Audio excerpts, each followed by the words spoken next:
the Clyde One Super Scoreboard podcast with Luker's Jaguar. Buy your next car or book your MOT, service or repair online.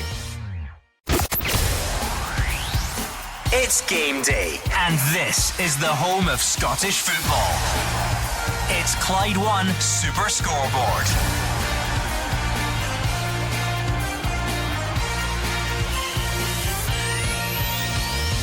Good afternoon and welcome to Clyde One Super Scoreboard on a potentially season-defining Scottish Cup semi-final derby day in Glasgow.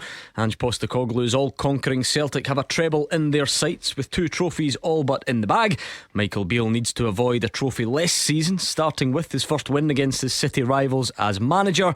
And whatever the outcome today, Inverness Cally Thistle await the winner on June the 3rd. I'm Gordon Duncan, and joining me in the studio is Gordon Dalziel, Mark Wilson and Hugh Keevins. In terms of what's on offer at Hampden this afternoon, this is the high point of the season. The question now is, can we get the game of the season when the stakes are so high? This is an exercise in mental strength for two sets of players.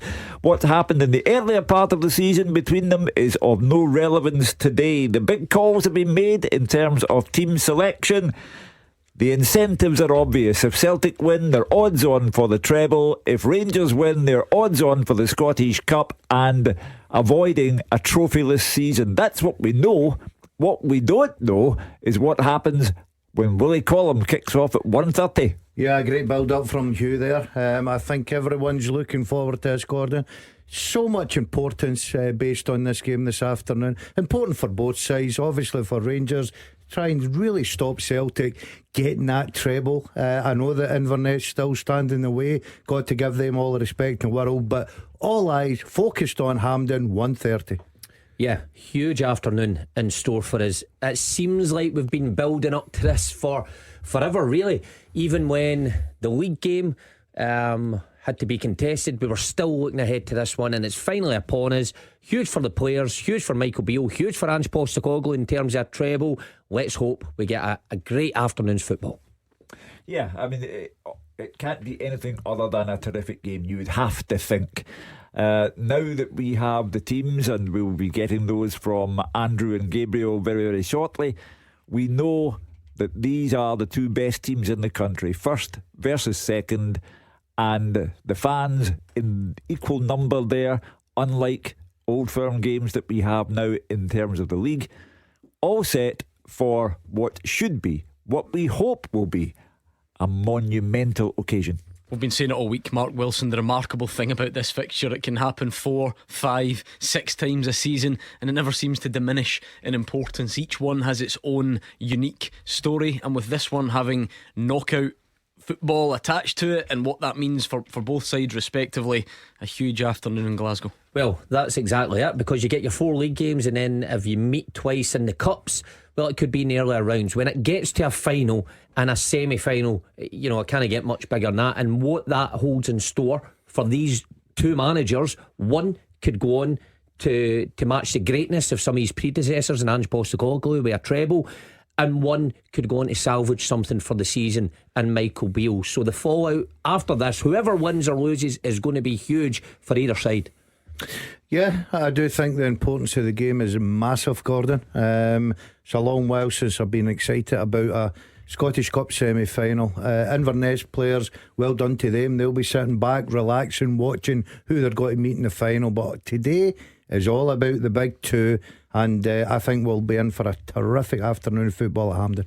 As always, Hugh, there's the tangible stuff that everybody knows, that's staring you in the face. It's a place in the Scottish Cup final. There's no analysis required to understand what's at stake there. But it's always about more than that, isn't it? Can Celtic stay dominant? Can they, in their words, if you like, keep Rangers in their place? Can Rangers show that this is a progression and that they are on the right track with Michael Beale, and that they can beat their famous rivals on any given day? There is no doubt that it's more important, I think, for Michael Beale this afternoon, because the Rangers fans have grown more and more irritated by Celtic's dominance in this particular fixture, and the man who cannot beat Celtic cannot stay as Rangers manager. So there has to be a turning in the road for Michael Beale at some point. And he also has a league game at Ibrox with no Celtic fans present. That will come now that the split has arrived.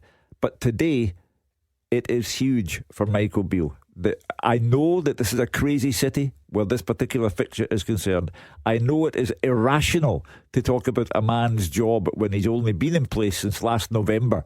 However, our own programme, our own Super Scoreboard on a nightly basis tells us that the Rangers fans are looking at Michael Beale today and saying, you had better do something against Celtic because this run cannot continue. But of course, Mark Wilson, there's no such thing as pressure off in this fixture. And for Celtic and Ange Postecoglou, it's the weight of chasing a treble. It's a repeat of last season's Scottish Cup semi-final, which, amid their domestic dominance, they lost. A result that Ange Postecoglou this week admitted he isn't over as such. It's something that never leaves you. Yeah, still stings, that one, for Ange Postecoglou, and only because there hasn't been many things that he's not done, or many boxes that he hasn't ticked since he became Celtic manager. Barring those first few weeks in charge, everything has more or less went Ange Postecoglou in this Celtic side's way. So when that defeat against Rangers in last season's semi-final came about, of course it's something that still rankles with him, and he's got the opportunity to put it right. But there's no doubt, if Ange Postecoglou has to go to the next level, it has to be winning a treble. Then it has to be European progression. I believe he's got that in him. I believe that this side's got it in him. That's why this game today, although I agree with Hugh to a certain extent about the pressure on Michael Beale's shoulder, is so important for the Celtic manager to get right also. Sorry, Hugh, it's massive for Michael Beale. I know what Mark and Hugh are saying about Ange Postecoglou. It's massive. Now, the one thing, he'll not lose his job, right? Because I think that he deserves to get to the summer. He's still got another game at Ibrox against Celtic to go. But you can't keep walking out of these games talking about, yeah, we were so close, but unfortunately we didn't go over a line. You've got to go over a line when you're Rangers manager. Hugh's 100% right in that. Now, the only thing he will come in for is a lot of criticism, because Rangers fans will criticise if they don't walk out of Hampden today with a victory. He won't lose his job. It's massive for him today. And yet, Hugh Keevins, it feels cheap and easy to sort of shrug your shoulders and say, oh, it's a game of football and anything can happen. But there is that obvious truth that would linger there. You look at big games like this decided in big moments, whether that's a mistake, a moment of brilliance, dare I suggest a moment of controversy. You can't avoid it. We've got Willie Collum as the referee. Therefore, there will be moments of controversy. We have VAR, which intervened yesterday and cost Falkirk a penalty kick, which they believe changed the complexion of the match. With VAR, with Willie Collum, of course there will be moments of controversy. However, this is a Rangers Celtic game, and in my experience of watching this fixture, which goes back some considerable way, it is a separate life form. You cannot predict the outcome even of today's game. I know that Celtic have a very strong side. I know that they are dominant in the fixture, and I know that all of us in a very short space of time will have to come off the fence and say who we think will win.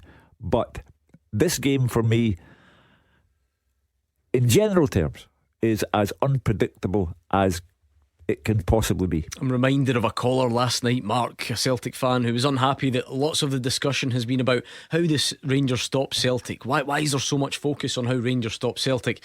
But it is a knock-on effect of Celtic being undeniably dominant and absolutely predictable, in a good way by the way, about how they're going to go about their business. The challenge that for Michael Beale and Rangers is, how do you combat that? Are you doing the same thing you've done in the previous games and hoping you do it better, or are you doing something different? Yeah, I've heard a lot of talk, a lot's been written, and pundits giving their opinion on how you stop Celtic or what Rangers have to do. I think you need to stop the heartbeat of the team, the Celtic side. Now that's Callum McGregor, that's the other two that's beside him and chosen today. You have to stop that, because those are the ones that supply Kyogo. Those are the ones that supply Jota and Maeda or whoever else plays in the wide areas. If you can get close to that midfield area and stop them, you're in with a chance. It feels only right then that we bring you up to speed on the teams rather than waiting for news live from Hampden, because it's very important that we get that out and up and running very quickly. So to start with Rangers, real fascinating debates all week about whether Connor Goldson would come back in and Ryan Kent and how the rest of it would look. Well, it looks as follows. Very familiar, you have to say. Alan McGregor In goal, a back four of James Tavernier, Connor Goldson returns alongside Ben Davies, Borna Barisic in there as well, Lundstrom and Raskin, the deepest of the midfielders, Cantwell, Tillman and Kent supplying support for that man who's never out of the headlines one way or the other. It is Alfredo Morelos. And similarly for Celtic then, again, would Hatate come back? Would Jota make it? What about Abada? Well, it's 2 out of 3 for you Celtic fans. Joe Hart in goal, a back four of Johnston, Carter Vickers, Starfelt and Taylor, Callum McGregor, Rio Hatate and Matt O'Reilly in midfield with Jota, Maeda and that man Kyogo. 5 goals against Rangers this season in attack. What jumps out at you from those teams, Gordon? From the Rangers point of view, I think every Rangers fan going along there and obviously listening to us this afternoon, Gordon, is Connor Goldson. I think he's massive for Rangers. I know that you can have the argument, well, he's been in that centre half position before, and Celtic have still found a way, especially through Kyogo, to find the back of net. But getting into this game, semi-final, to give yourself the best opportunity, you've got to get your best players. And I think Goldson's the best defender. The question Mark and I were debating it yesterday, who would they leave out? Unfortunately for John Souttar, it's him. He's went with that partnership that he likes with Davis in there. Lundstrom, Raskin just sitting in front, trying to stop that supply, as Mark says, getting into, like say, the feet of Kyogo and the runs and the spaces, because you know that the quality that Celtic have got in the middle of the park. It's we always debated, would he try something else? Because as you said, how do you stop this Celtic team? He goes with the same formation, he normally goes with the same players. I think he took a lot of heart from the performance at Celtic Park, and he's went with the same guys up front: Tillman, Cantwell, Kent and Morelos. He's hoping for the big game out of these guys this afternoon. Will they get it? Only time will tell. Well, for Celtic, the fans wanted Hatate back, and they have him. He hasn't played for weeks, but he wouldn't be on that park at 1:30 for the kick-off if Ange Postecoglou didn't know that he was going to be fit enough to do a proper job for Celtic. The return of Jota, also important, because Hatate and Jota have shown that they love this fixture. They have scored goals in this fixture. Hatate took to it straight away. He'd scored 2 goals by half time in his first Old Firm derby. So these are big returns for Celtic. They were missed while they were out, and they are back, and they are back because Ange Postecoglou thinks this is his best starting 11 at the moment. Yeah, the story really is the players that have returned from the treatment table in time for this game. For Rangers, no doubt, agree with Daz. Connor Goldson, huge. I think we all had an idea that he was going to come in, because although he's been guilty in the past in these games, he is still Rangers' best defender. So that will be a huge boost for the Rangers fans going along. I think the rest of the team kind of picked himself. Lundstrom's came back in, but who else is there to play in his place? For Celtic, Hatate is the one that stands out. Now, we had an argument or a discussion about Moy over O'Reilly. I can totally see why O'Reilly's in the side, but Rio Hatate coming back in is the boost that every Celtic fan wanted. Jota, I always thought Jota was going to make it. I seen pictures of him in the pub the other day playing pool. I thought that was a good sign that he was ready to go. And Kyogo up front is a no-brainer. So both strong sides, but shows the importance of those injured players that both managers have decided straight back in. The interesting thing from Rangers' perspective is that everyone knows this will not be the Rangers team of next season. It will be significantly altered. However, next season is something that Michael Beale can't afford to think about. He has to think about today. Literally, no further than this afternoon, no further than 3:30 this afternoon, or perhaps 4 o'clock if we go to extra time, and maybe, who knows, penalty kicks. There is no remainder of this season if Rangers don't win today. It is a write-off, and that's what he has to avoid, the Rangers manager. So very important for him. Social media sometimes gives you just an indication, Gordon. It won't speak on behalf of everyone, but the general feeling I can see from the Rangers fans is that they might not be delighted with this team. They might not be shouting from the rooftops about how good it is today, but it's probably the best they've got available, whatever that means. You know, whether that means it needs serious work in the summer or a little bit of work in the summer, it's probably where they're at today. Yeah, in my opinion, if everyone was fit, That's the strongest team, apart from, I would probably go with Ryan Jack in there rather than Lundstrom. But unfortunately that's not the case. Lundstrom's come in there, so that's as strong as a starting 11 available. Well, on paper though, because the Rangers fans will be hoping that today they see a big improvement from Ryan Kent, they see a big improvement from Alfredo Morelos, maybe Borna Barisic, maybe Ben Davies after the last few games. We've been saying it for a long time now about these guys, and it's the same names that come up all the time, Gordon. I can totally understand, because there'll be people out there saying, why don't we change it? Why don't we look at Sakala or someone else, a bit different, change of formation?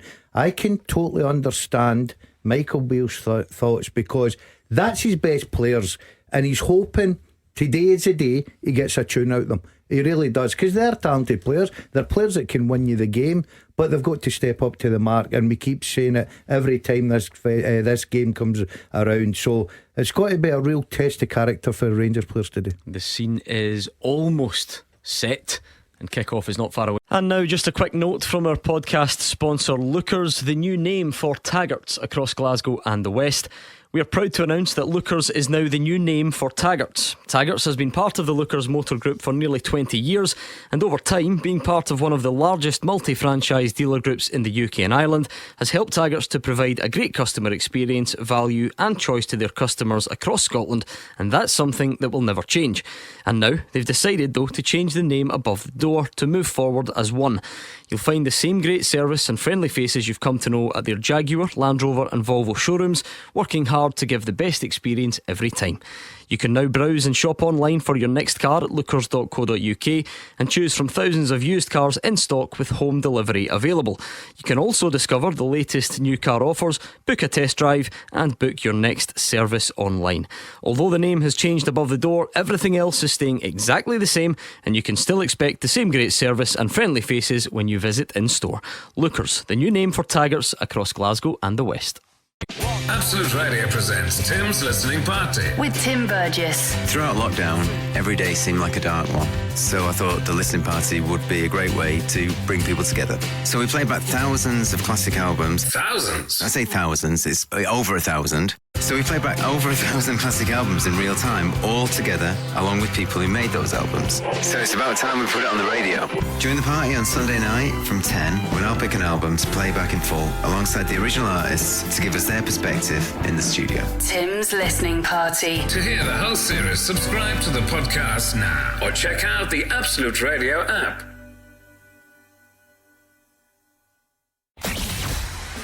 The team with the biggest support in Glasgow and the West. This is Clyde One Super Scoreboard.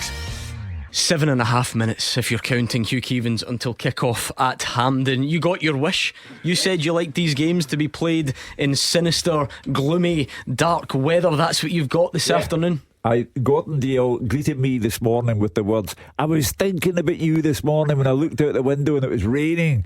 I just believe that we have the perfect setting here. What's perfect about it? Well, no, I mean in every way. The Celtic fans, there seems to have been some memo sent out that you must wear a green and white hoop shirt, and the Rangers fans at their end, they've been told to wear the team's colours as well. It's an explosion of colour. It is an explosion of noise. Let's hope that it is a game that explodes into life as well in a positive way. Yeah, and I hope the weather, right, we're not giving a weather report here, but I hope it lends to a better spectacle in the first half than we saw at Hampden for the final, because remember we sat there that day and we thought the play was a bit slow. We then blamed the pitch, maybe the grass was a bit long, the ball wasn't moving quick. Now with this wee bit of drizzle, the ball will be zipping about that surface, which always makes for a good game. So yeah, 7.5 minutes. Yeah, we're counting. It's less than that. Less than that now. Actually, 5 you minutes. You don't know how time works. 5 minutes. Sorry. Keeps moving. I've got to say quickly, Gordon. Obviously, I'm not at the stadium, but just looking at the pictures coming in, the pitch looks absolutely brilliant. Little bit of rain helps that pitch. I keep saying, as a striker, you had that little bit of drizzle. I loved it as a striker, following up on things and mistakes. So looking forward to an exciting game. Well, let's try and go to the National Stadium at Hampden and speak to Jim Duffy and first Andrew Maclean. Well, Hampden almost full now as we build closer to kick-off in a game that feels like it's had endless build-up. So crucial to Celtic treble hope, so crucial to Rangers as they look to avoid a trophyless season and to win a first piece of silverware under Michael Beale. The debate, the talking points, the team news speculation all comes to an end now, and Inverness await the winners in the final. But the next nail-biting 90 minutes, potentially 120 minutes in penalties, is all that's on the mind of those in Glasgow and beyond. I'll give you a recap of that all-important team news that was brought to you earlier on. For Rangers, it's 2 changes from that 2-0 loss to Aberdeen last time out. Jota and Sakata dropping out, so it means there's a return to the starting lineup of Connor Goldson and Ryan Kent. So Alan McGregor in goal for Rangers. The back 4, James Tavernier, Connor Goldson, Ben Davies and Bona Barisic. The 2 holding midfielders, Nico Raskin and John Lundstrom. It's in Todd Cantwell, Malik Tillman and Ryan Kent in behind Alfredo Morelos. The substitutes, McLaughlin, Yilmaz, Hadji, Suter, Matondo, Kamara, Wright, Sakala and Arfield. As for Celtic, 2 changes for them as well from that 1-0 draw against Motherwell. It's Iwata and Haksabanovic who drop out. Hatate and Jota, a lot of Celtic fans wondering whether they'd be fit for this game. They trained all week and they're straight into the starting lineup. However, Khalil Abada doesn't even make the bench for Celtic. Joe Hart in goal. The back 4, Alistair Johnson, Cameron Carter-Vickers, Carl Starkveld and Greg Taylor. The 3 in midfield, Callum McGregor, Matt O'Reilly and Rail Hatate, Steiden Maida and Jota either side of Kyogo. The substitutes for them, Bain, Haksabanovic, Moy, Turnbull, Kobayashi, Iwata, Ralston and Bata. Jim Duffy, I'll get your take on the team news soon, but we're here in Hampden. There's a 50-50 split with supporters. We've seen what these occasions are like when it's a league game and there's no away fans in. To be able to witness this as a 50-50 split, this is what a rivalry is all about. Yeah, I mean, we saw that in the League Cup final, Andrew, and it's so important for the atmosphere. There's no doubt when you get the 2 sets of fans there. It makes it a spectacle. It makes it an occasion, and that's the way it should be. Absolutely, and it definitely adds to the atmosphere. I mean, it's electric at this moment in time. There's still a few moments to kick off time, but you know, although it's been pouring the rain, it's perfect conditions for a game of football. There's no wind. The pitch looks in much better condition than it did a few weeks ago, so there's no excuses. The play will be slick, it'll be quick, it'll be fast, it'll be frenetic, but I think as we expect it to be, it'll be really exciting. So, you know, listen, it's a close call game. Celtic are definitely the favourites, you know, on the head-to-head and also on their forum, but you know, Rangers know that this is their last opportunity for silverware. Yeah, if we take a look at the team news, we'll start with Rangers. They're technically the home team, the way these draws work. Connor Goldson, how big will his return be? Because we've seen in recent weeks that John Suter and Ben Davies, that partnership hasn't looked too confident at times. With Connor Goldson in there, how much more confidence do you think the Rangers fans will have with him in the back 4? Yeah, I mean, listen, he's been an absolute rock for Rangers, you know, in the few years he's been there. Really instrumental. He's a real leader on the pitch. You know, so I think there's any doubt whatsoever that you know, his return should strengthen Rangers defensively. There's no doubt about that, and they need to be at their best because Celtic's front, the movement from the front players is absolutely exceptional, and they have to be able to handle that to have any chance of getting to that final and playing against Inverness in a few weeks' time. Yeah, there was a lot of speculation this week about the fitness levels of 3 Celtic players in particular, Rail Hatate, Jota and Leila Bada. 2 of the 3 have made it into the squad. 2 of the 3 are in the starting lineup in Rail Hatate and Jota, and they're big additions for Celtic as well. Yeah, again, Hatate's been one of the players of the season. We know that, you know. I mean, Gordon has had the various you know, fans phoning up, and they get so many options, but Hatate's been right up there alongside Kyogo and Carter-Vickers as one of Celtic's top performers. But and him coming back into the midfield, I was just watching his warm-up actually, really interesting to look at. He detached himself a little bit from some of the players, just getting his touch, his movement, his awareness, getting used to the surface.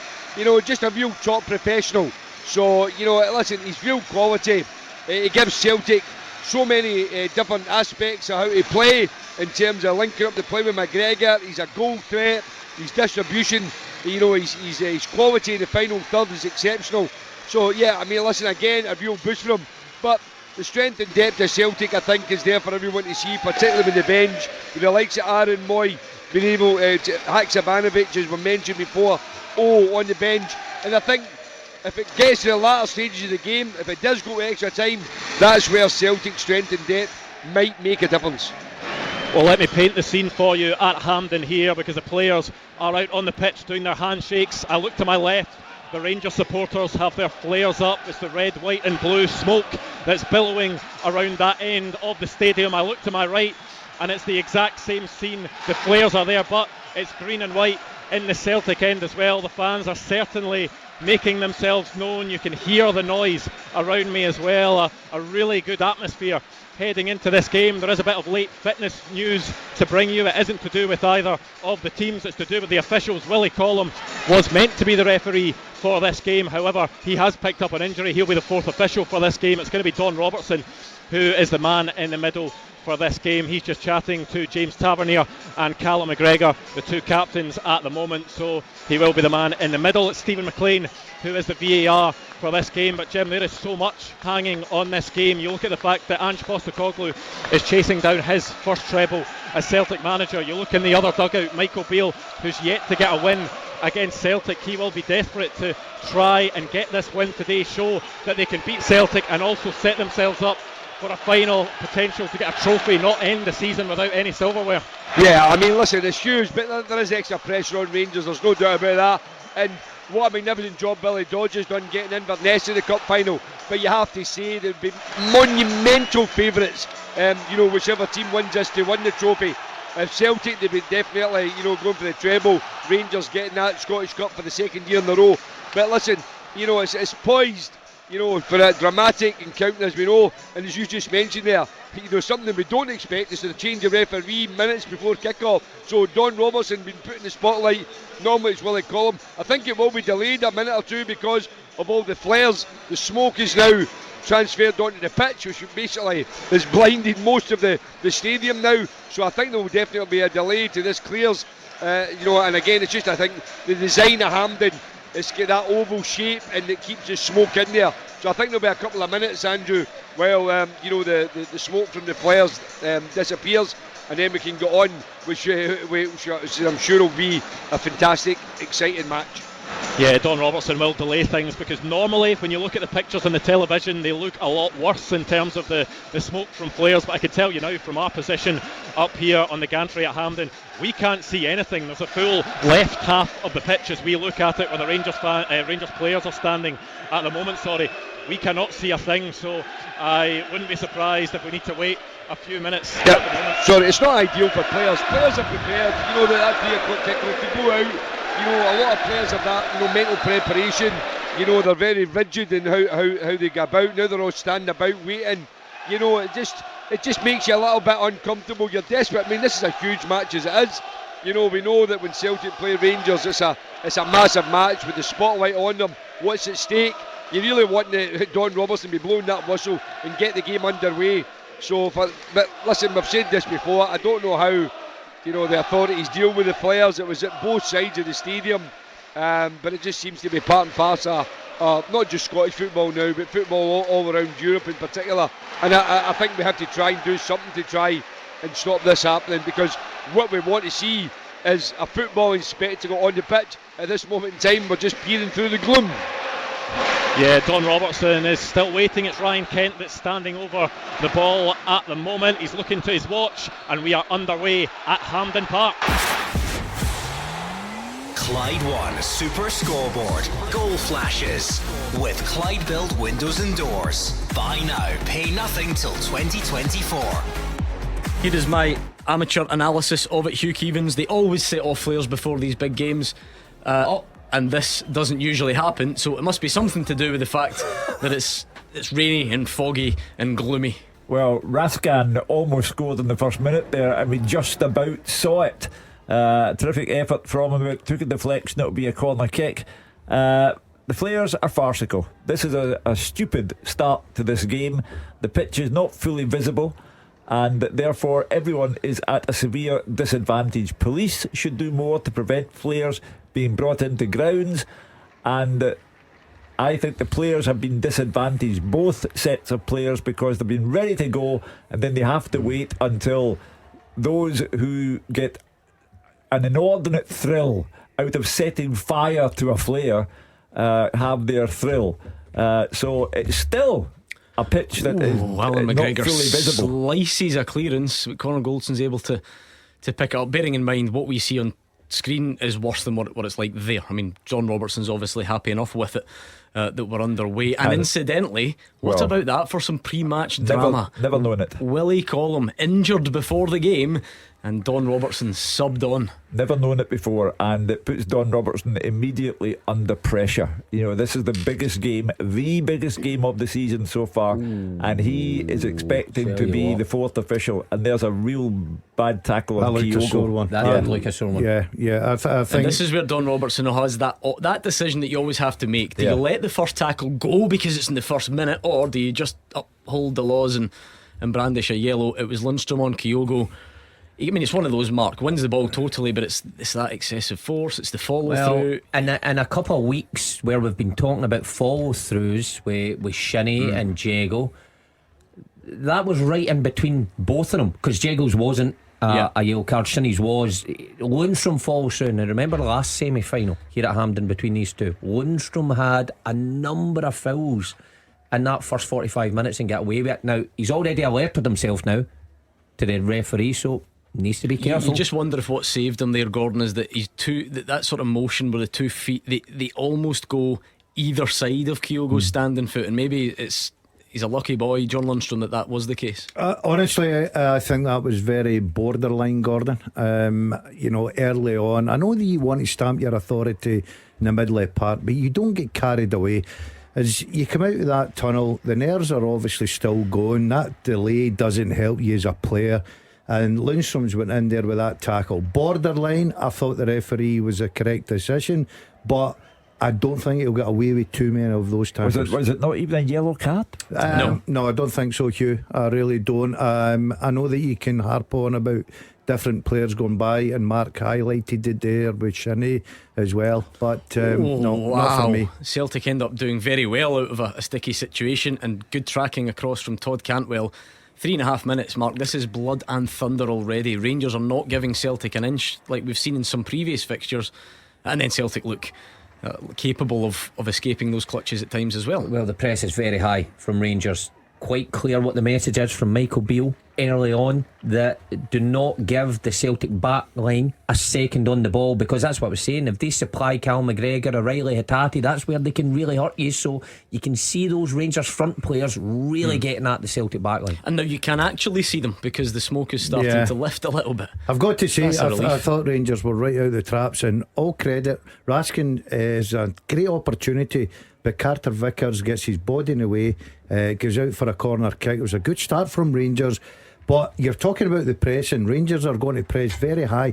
If they don't get it right, they'll be in trouble. They've got to get it right. And that's it, isn't it? It's always going to be a bit of cat and mouse. I sometimes think that we fall into a trap of simplifying it as if you just need to do this one thing and then it'll all take care of itself. It's a risk and reward strategy, isn't it? Yeah, because if you press and everybody presses high, Gordon, to play through you, you're left exposed at the back, and all of a sudden Celtic overloads against you. So if you're going to do it, everybody has to know what their jobs are, and you've got to do it at the same time. Rangers have the look of a team who know it's all or nothing. There is no season after today for them unless they win this match. And they have that determined look about them. But as we said, the Lundstrom has drawn attention to himself. He'll need to be careful with 10 versus 11. Kyogo does well to track back and just takes it right off the toe of Nicholas Raskin, and he finds Dyson Maida, whose touch is just poor. If it wasn't a poor touch, he could have been through and I tell you what, it was a poor touch, but I'm going to give credit to Tavernier there, because he reads the situation well. Every good right back, that's the position you want to be in. But great play from Kyogo. I think that's much better from Tillman in terms of things we've not seen in the last few fixtures. McGregor was behind him, he turns away, plays a ball, and it allows Rangers to attack, and Joe Hart punches the cross away. I've got to say, this 5 minutes so far is so much better than the start we had at Celtic Park. I feel a bit tired watching it. Listen, what a frantic pace this is getting played at both sides. going for it. Rangers really on the front foot. They started brilliant. It's a big game for Tillman, Cantwell and Kent. If Rangers have got to get anything out of this game, they 3 players have got to produce today and hope Morelos can find the back in it. Well, it underlines for both teams what is at stake, and they both know it. But Rangers' start has been absolutely first class, and Celtic now have to respond. They haven't quite get into the game in the way that Rangers have. I think Rangers are keeping the ball a lot better than we've seen in previous games, or the start of previous games, where, apart from that Kyogo press and nicking the ball off Raskin, they look comfortable in possession.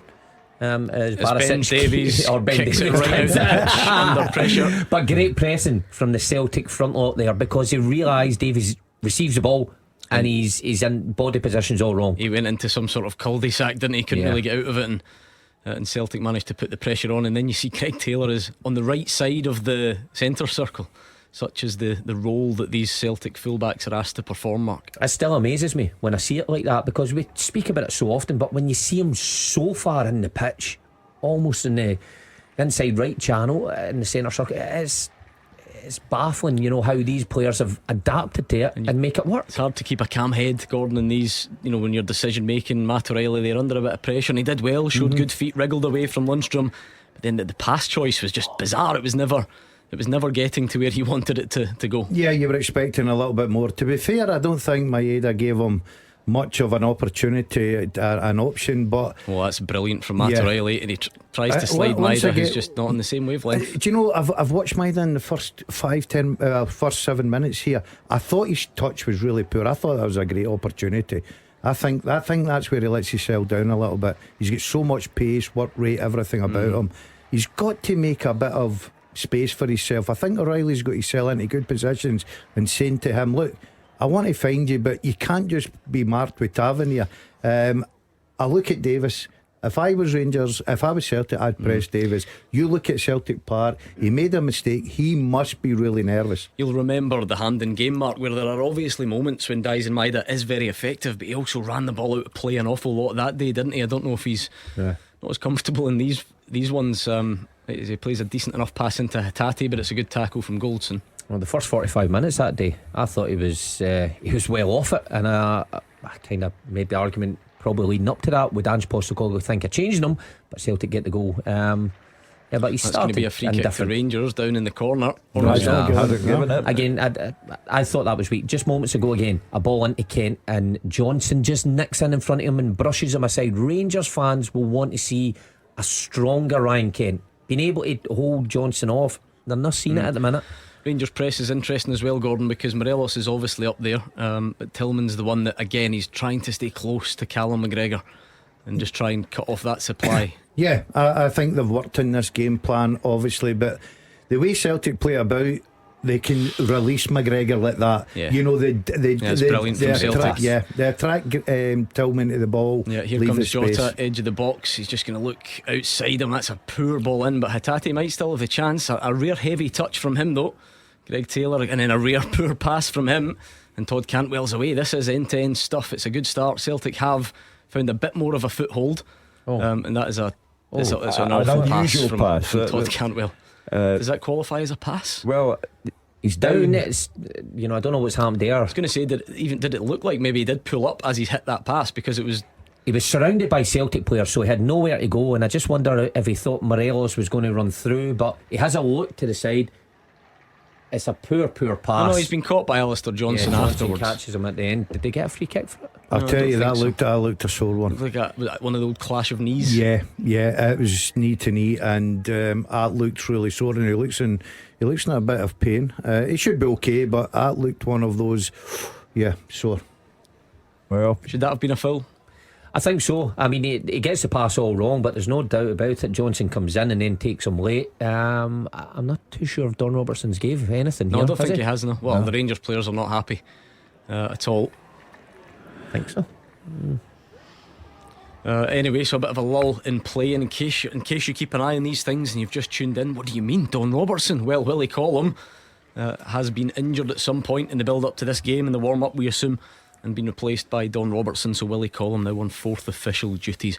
But of course, we're always told they're one big happy team. They communicate constantly, so Willie could still have his influence on this game. But if you're spending your week, Willie Collum, expecting to referee this game of the season, and Don Robertson has spent the week not expecting to referee the game of the season, has got to prey on Don Robertson's mind a little. Just the same as a sub in a game, isn't they're it? all prepared, Hugh. They're all professional. Don would have been tucking into a big fry up this morning, thinking I'm all the way on the sidelines out last night. the only and thing he'd have been anticipating I'm not going to say these afternoons are never easy, but by all accounts, Ange Postecoglou, he's not one of these managers that really speaks to the 4th official, or gives them any stick. So he would have been anticipating a quiet one. This is a good run from Dyson Maida, and they just shrugged away by Nicholas Raskin goal kick. But good move, Celtic. Great play from Raskin though. Yeah, just filling the hole there. A good move from Celtic. Maida getting in a half turn, much better, driving forward. Nice wee exchange here. But look at Raskin, he smells the danger there and gets his body across. Good defending from the Rangers midfielder. I've got to say, it's been a terrific opening 11-12 minutes to the game. Both sides really going for it. Good high tempo to the game. A bit of quality as well. There've been a bit of tussling with one or two. I think that's all part of the game. Handball by Borna Barisic, I think that was certainly the claim from Celtic, and the free kick's been given. Celtic take it quickly.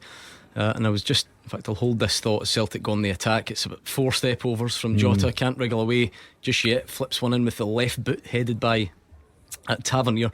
I was just thinking, Mark, when Rangers went long again to Alfredo Morelos and Carter Vickers, just got over the top of him and headed it away.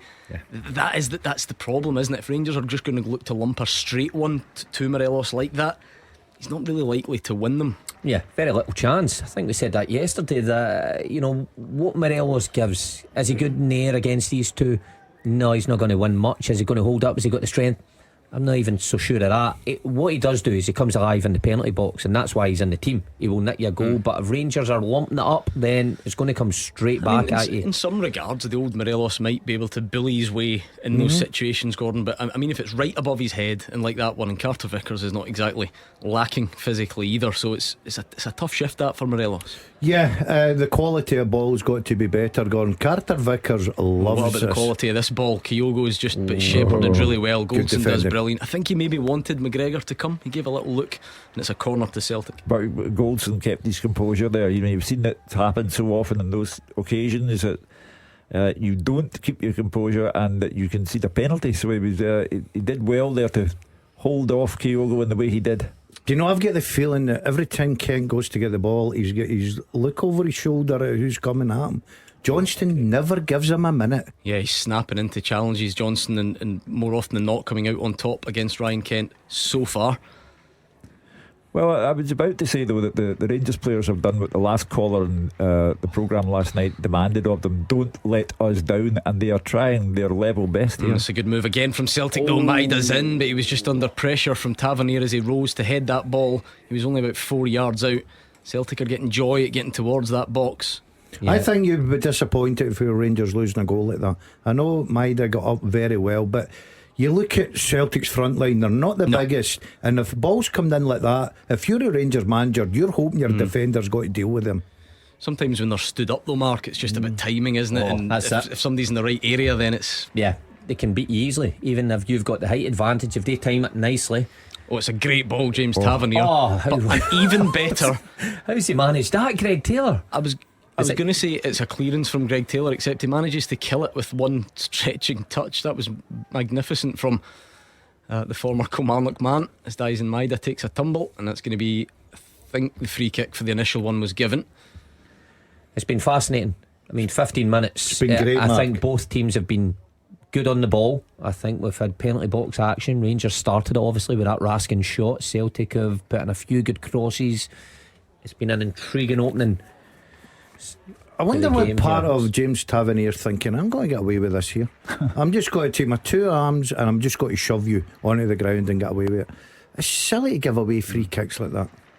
But as Celtic do, they just sort of start off where they win the free kick. They don't move the ball much from that spot and just get it back into play and try and build more patiently. So we're back in the Celtic half with Carl Starfelt. Just a quick note, maybe it's different in the stadium, Jim Duffy can tell us, but the much maligned Hampden pitch doesn't look too bad, Mark. No. Looks good, yeah, does look good. You can see the wee skid in it. Some of the players' first touch, the ball just skidding away because of the earlier rain, but that makes for a good game. But the pitch holding up fine so far. I just can't believe your influence in Scottish football, Hugh. It knows no bounds. I mean, you're accused of reverse psychology with your predictions sometimes, and now you asked for rain and fog and darkness, and you got it. Yeah, and it's made it a much better game by common consent. Here we're watching a much better game, and that's because the sun isn't shining. You're very fortunate I wasn't playing golf this morning. You'd have got more than that. Free kick Celtic in a potentially dangerous crossing position. It was good run from Jota. He was just away. He was away from Tillman. Tillman couldn't really do much but sort of drag him back. Tillman just got the wrong side of him there, you know, and Jota does well to see the space in front of him and take it forward. In a roundabout way, Tillman does well to like stop him without needing to be booked. Does that make sense? Like, it wasn't a booking, but it could easily be if you get that wrong. Matt O'Reilly's ball in, Connor Goldson in the right place because Carl Starfelt was lurking behind him, so he had to get it right, and it's a corner to Celtic. Well, you can see the advantage in having Goldson back already. You know, inside the first 17 minutes of the game, he's had a couple of interventions which proved that his appearance today was not only necessary but advantageous. Yeah, so Davies marking Starfelt, Goldson marking Carter Vickers, Tavernier and Kyogo, Barisic and Maida, so they're all sort of matching up in there. An outswinger from Matt O'Reilly with the white boots on. It's in a decent area. I think the free kick's been given for a foul on Connor Goldson. Well, there was much pushing and shoving going on in the penalty box, as you would expect, and now we can pick up again. I must admit, the 17 minutes have flown by. Ooh. Good entertainment. I mean, seeing it back, I think Goldson certainly, he didn't go down deliberately, Mark. I think it just looked more like a tangle of legs than necessarily a foul by anyone. Looked like that. I don't think Carter Vickers did much wrong there, who'd sprung off him. I think he just bumped into the blocker, and this is really good from Rangers. They've burst through Celtic's press really well. There was a sliding challenge that Raskin managed to evade, but the work rate of Dies and Maida is incredible. He gives it away right off. He'll go get it again straight after. He loves giving it away so he can go and chase it. Todd Cantwell was through, or was racing clear, and Maida just comes from nowhere and nicks it off him. That is so invaluable, Mark, because I mean, in days gone by, everyone, great tackle there on Kyogo, and there's no foul there. Don Robertson doesn't give a foul, but Kyogo runs to get it, and Davies right at the back of him, right through the back of him, gets the ball. You know, robust challenge, but no foul given. You know, this morning's headlines, Michael Beale saying that Kyogo is by far the best player in the country. Wow. Well, Malik Tillman has done brilliantly. He's all over Callum McGregor and he's wrestled him down and got the ball away. But Rangers not quite able to go straight at it yet. Sorry, Hugh, carry on. Well, he signalled the fact that Kyogo is the best player in the country, and that clearly he has sent his players out to make sure that he's not allowed to show why he's the best player in the country. So some of the tackles on Kyogo, the Rangers players will have to be careful. I'm enjoying the game. The only thing is, I'm going to be a little bit greedy here and say neither goalkeeper has been tested so far, but I've got to the game has been played at such a pace. There's good patterns of play. Here's Kent's first opportunity to go at Johnson down that left hand side. Yeah, and Barisic is there. You know, Johnson might just make this, and he does. It's a great tackle and it's a corner.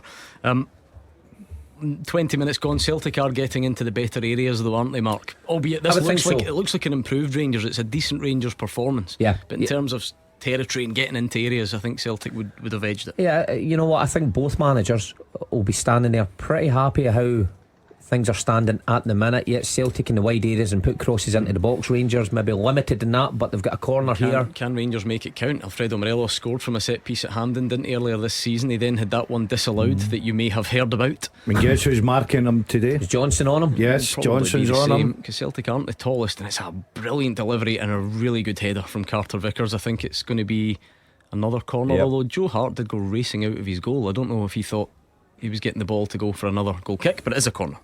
Obviously worked on that one, Rangers, because Goldson spins off all the way around the back. Tavernier overhits it intentionally, but Carter Vickers, good defending, gets his body in, nods it away. Good game so far, Hugh Keevins. That's what we asked for. I mean, I said at the start, it's an amazing test of your strength of will, strength of mind, and both sides have responded very well. Yeah, Barisic's ball looks like a good one, and again, brilliant defensive header from Carl Starfelt. That's one apiece for the Celtic centre backs in that passage of play. I've got to say that is top class defending. Yeah. When the ball comes in there, go and win your headers, go and clear the danger. And Celtic defences, that's why they've not lost a lot of goals this season in the league. They've been absolutely terrific at the back. Yeah, good header that. Carl Starfelt, Rangers with a throw in, maybe 25 yards out, if you like. Tavernier, no rush really to take it. And remember the first half of the final, we actively noticed that Rangers were slowing things down, and they've every right to do that. We know this Celtic team like things fast and fiery. Great ball Good in. ball. Yeah, good nod down. Callum McGregor clears only as far as James Tavernier. The danger's not over here for Celtic, and it's still not, despite a good header from Cameron Carter-Vickers. And there's an overlap. Alfredo Morelos is there. Celtic want a flag. It's not coming.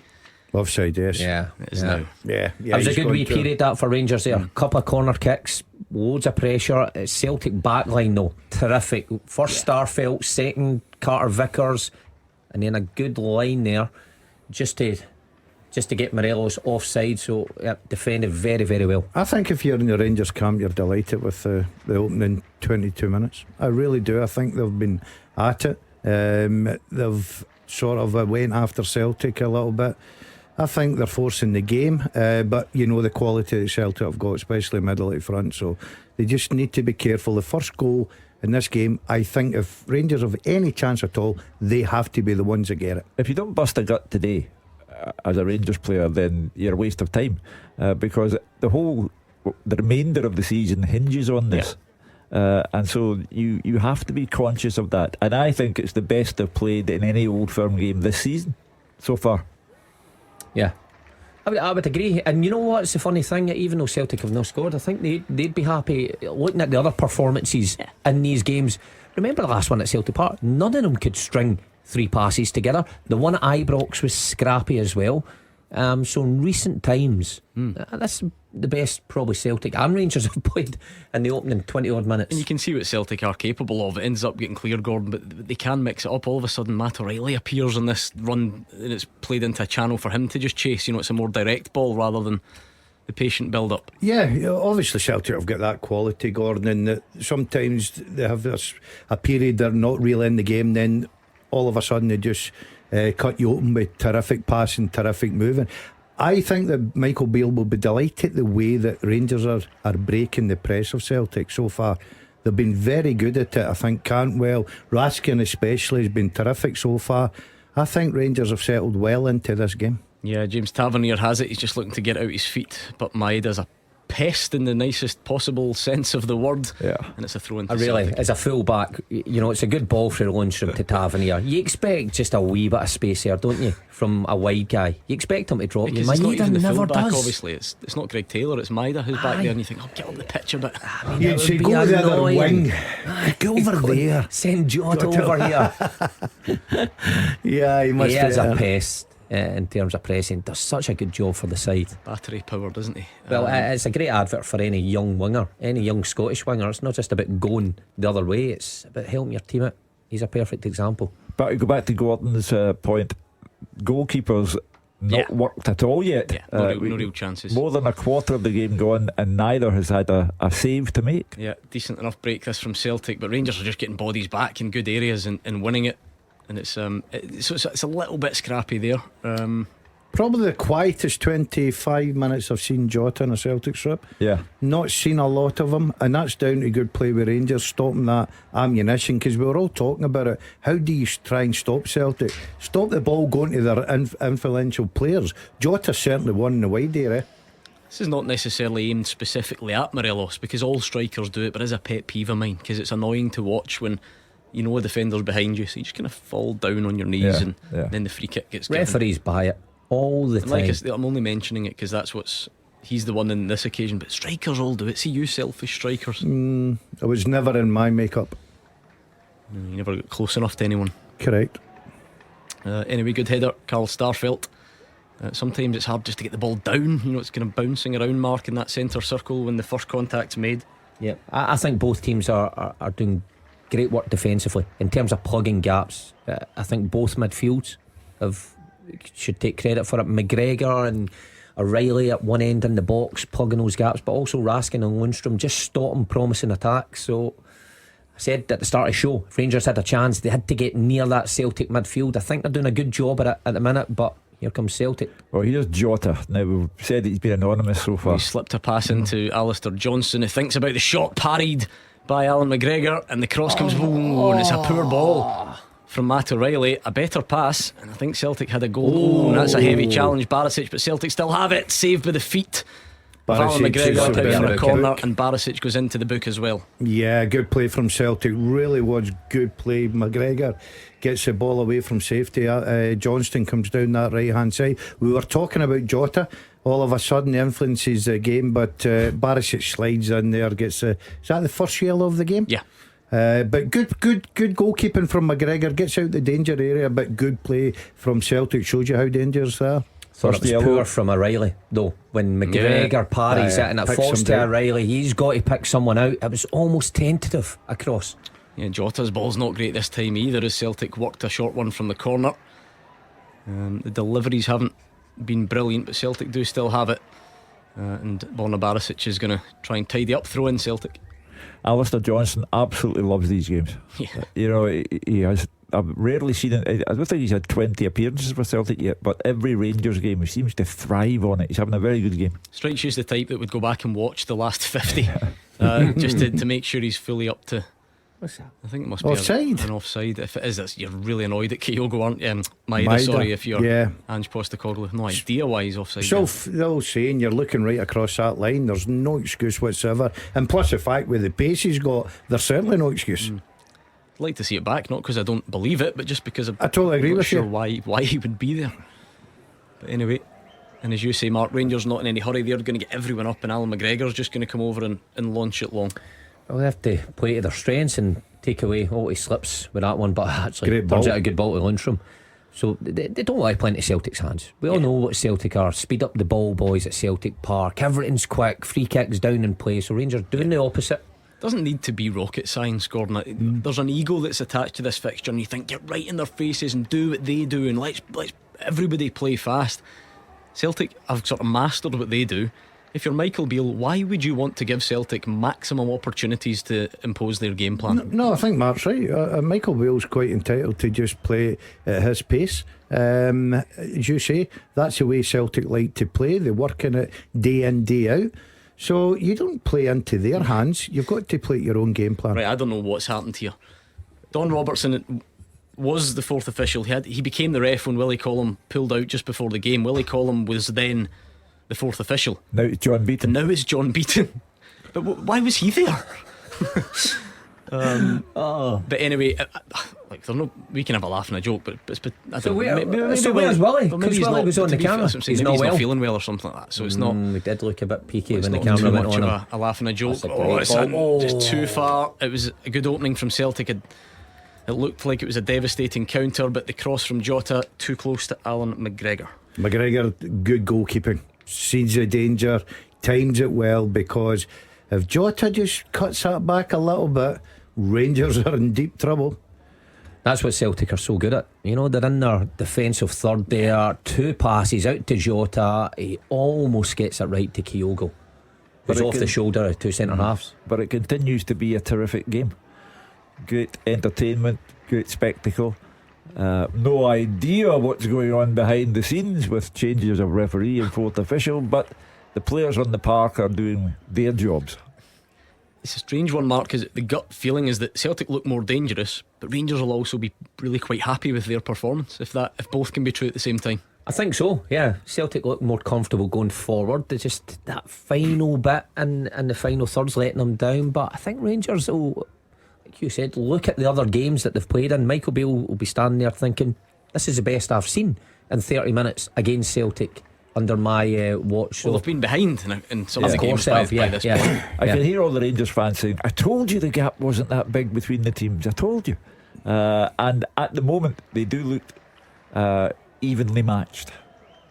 Michael Beale just writing some notes down there saying shopping list. Yeah, I've beans, one milk, more foul from Barisic, bread, and he'll be sitting beside me because I've Jota just ran at him there. I've got Kevin Clancy for the next 2 minutes. What a weekend it's been for the Willies, eh?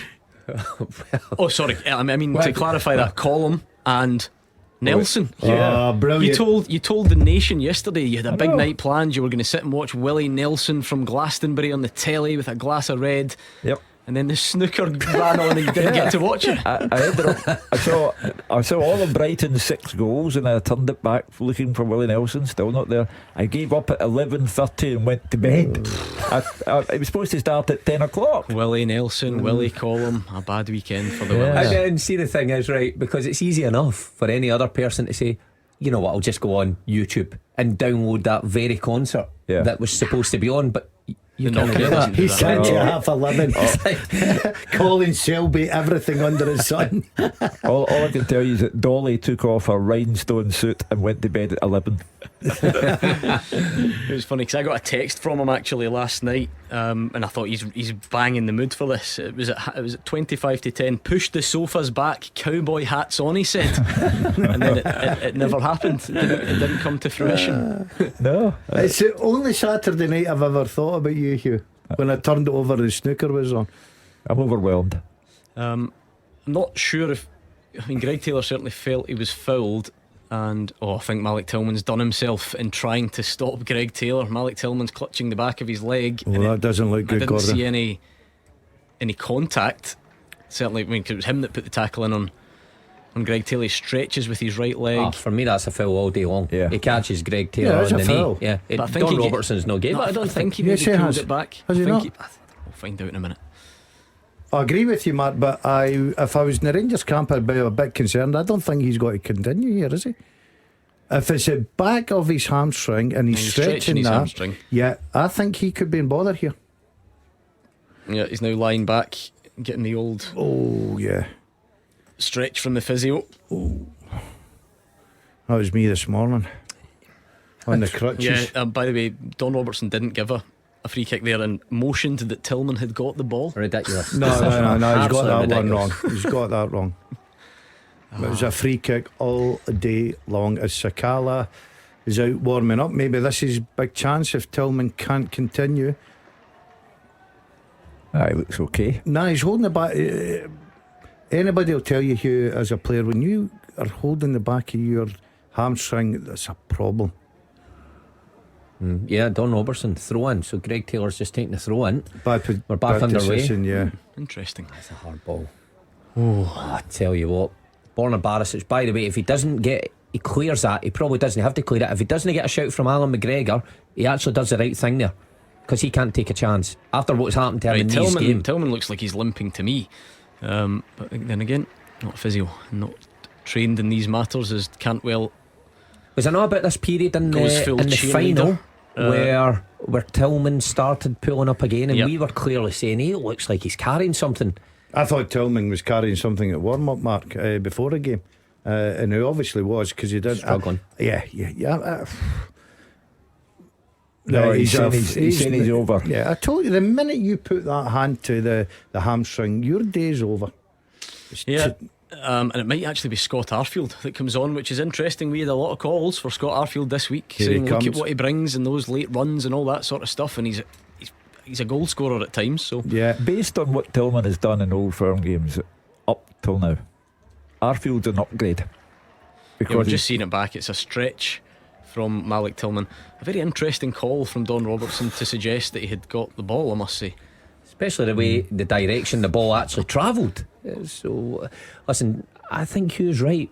I think Tillman has been very quiet in the games against Celtic. No doubt he's been good in other games, and I think he was one that Michael Beale hoped that would come to life today. Arfield coming on, I think Celtic might fans, be an upgrade. Yeah, I think so. He's got the goal threat, always. You know what the interesting thing is? To be fair, Sakata. Tillman's in double figures for the season, though. Yeah, but Sakata as well, who I know he wasn't great last week, but arguably one of his best games was against Celtic. It's the shape, though, isn't it? If Michael Beale wants to keep this shape right now. Yeah, I agree with you, because Tillman was playing such an important part of dropping off onto McGregor. Yeah. So as much as you're saying, he's not influencing the game, he's playing his part there because they've worked on Tillman trying to stop the supply to McGregor.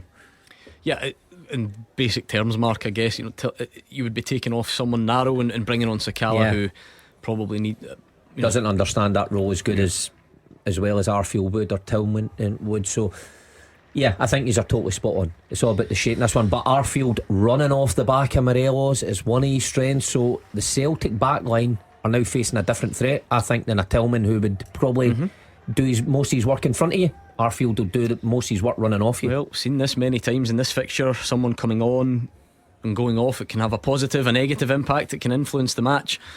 And a bit of a flashpoint here. Greg Taylor's down holding his face. But the ref and the assistant don't seem too fussed. They've given just a free kick without any real alarm. And to be fair, I don't detect any real protests from the Celtic players. We'll get another look at it, which is great. The hand goes in the side of Taylor's face, but it's not crime of the century, Mark, is it? No, I don't think so. Why do you hold your face? I think he actually catches Taylor on the side of the face, but you don't hold your face in the front. I just can't understand that. All hard men like you, though. Well, if somebody hits me in the nose, I'm out. I'm telling you now. So that pitch, knuckle reconstruction. Okay. Anyway, Kyogo's now, he's gone down holding his face. There was a similar one actually in the game. Was it at Celtic Park? Davies put his hand across. Kyogo feels like he's been caught in the sort of cheek or throat. On that day, I thought Davies was lucky to get away with that one. I've not seen this one yet. Davies has got his back turned to Kyogo. He's running. I think he's trailing arm, maybe catching him. Don't think there's anything in it. If there was anything wrong with the one in the league game, that looked less severe. This one didn't. Of course, yeah. And obviously nothing was given on that day. First action for Scott Arfield then, who's come on for the injured Malik Tillman.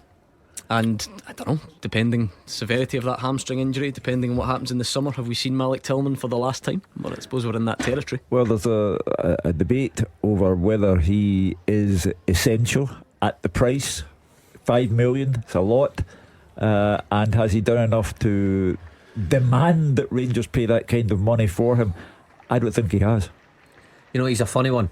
I'm splitting this because a couple of weeks ago on here I'm saying he's worth every penny, 5 million, sell on, and then you see him in the big games. He's guys in Maida, he finds Jota on. It's a terrible touch from Jota. He lets it go right under his foot, and if he hadn't, he had arguably the best chance of the game. But he's not quite been at his usual confident self, Jota, and that is a big, it's not a chance, but it's an opportunity that goes a begging for Celtic. It's remarkably clumsy on the part of a player with his ability, and you know, he's the king of the stepovers, but he ought to have done much better there. And Maeda, I'm afraid, you know, the energy is a given. He's wonderful, but all day long he hasn't been doing very much. He created the Jota chance. It's a terrific ball. He's the one that I think that's a great chance because he's inside that ball. He gets a touch there and he fires his shot away. He's asking questions of Alan McGregor and the Rangers goals.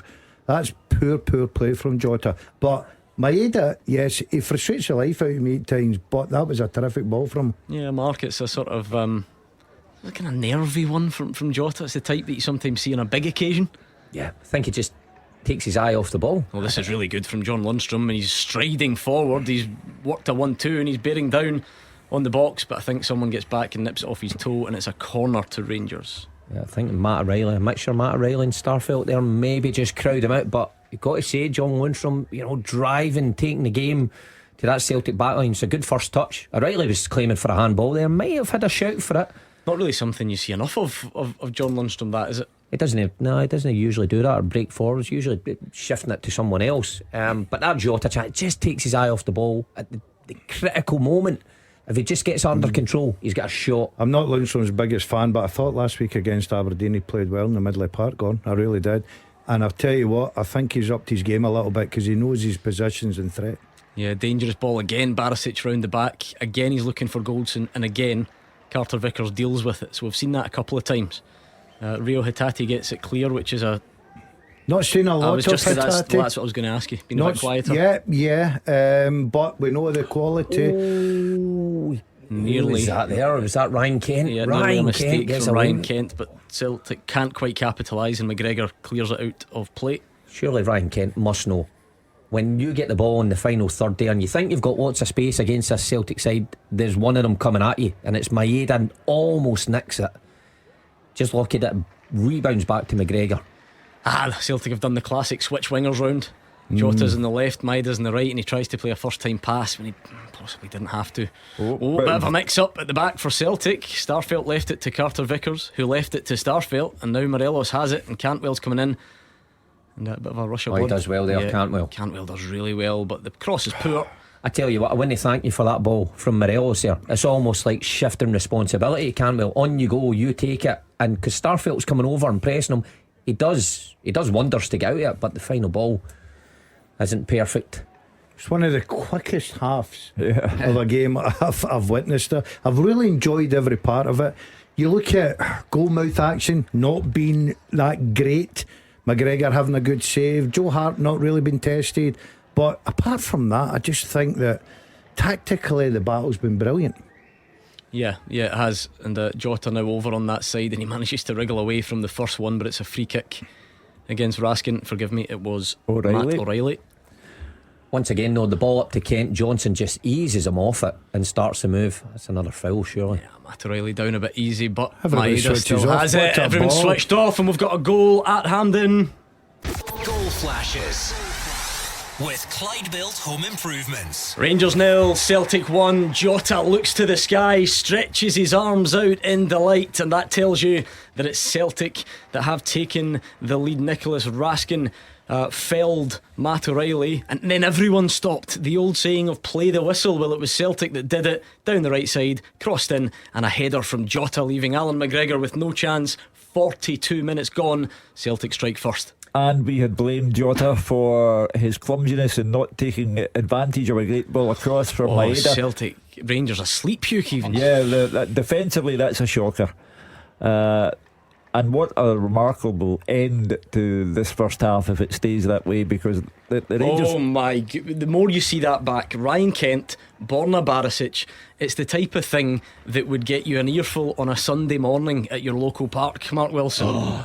Take your pick. Listen, I'll do the positives first, okay? Because O'Reilly jumps by Raskin. Okay, I thought it was a foul, but Maeda is switched on. His first touch is great. His second touch with a cross even better. And Jota's header, composure inside Tavernier, brilliant. However, take your pick. Barisic, Davies, Kent, Tavernier at the back post.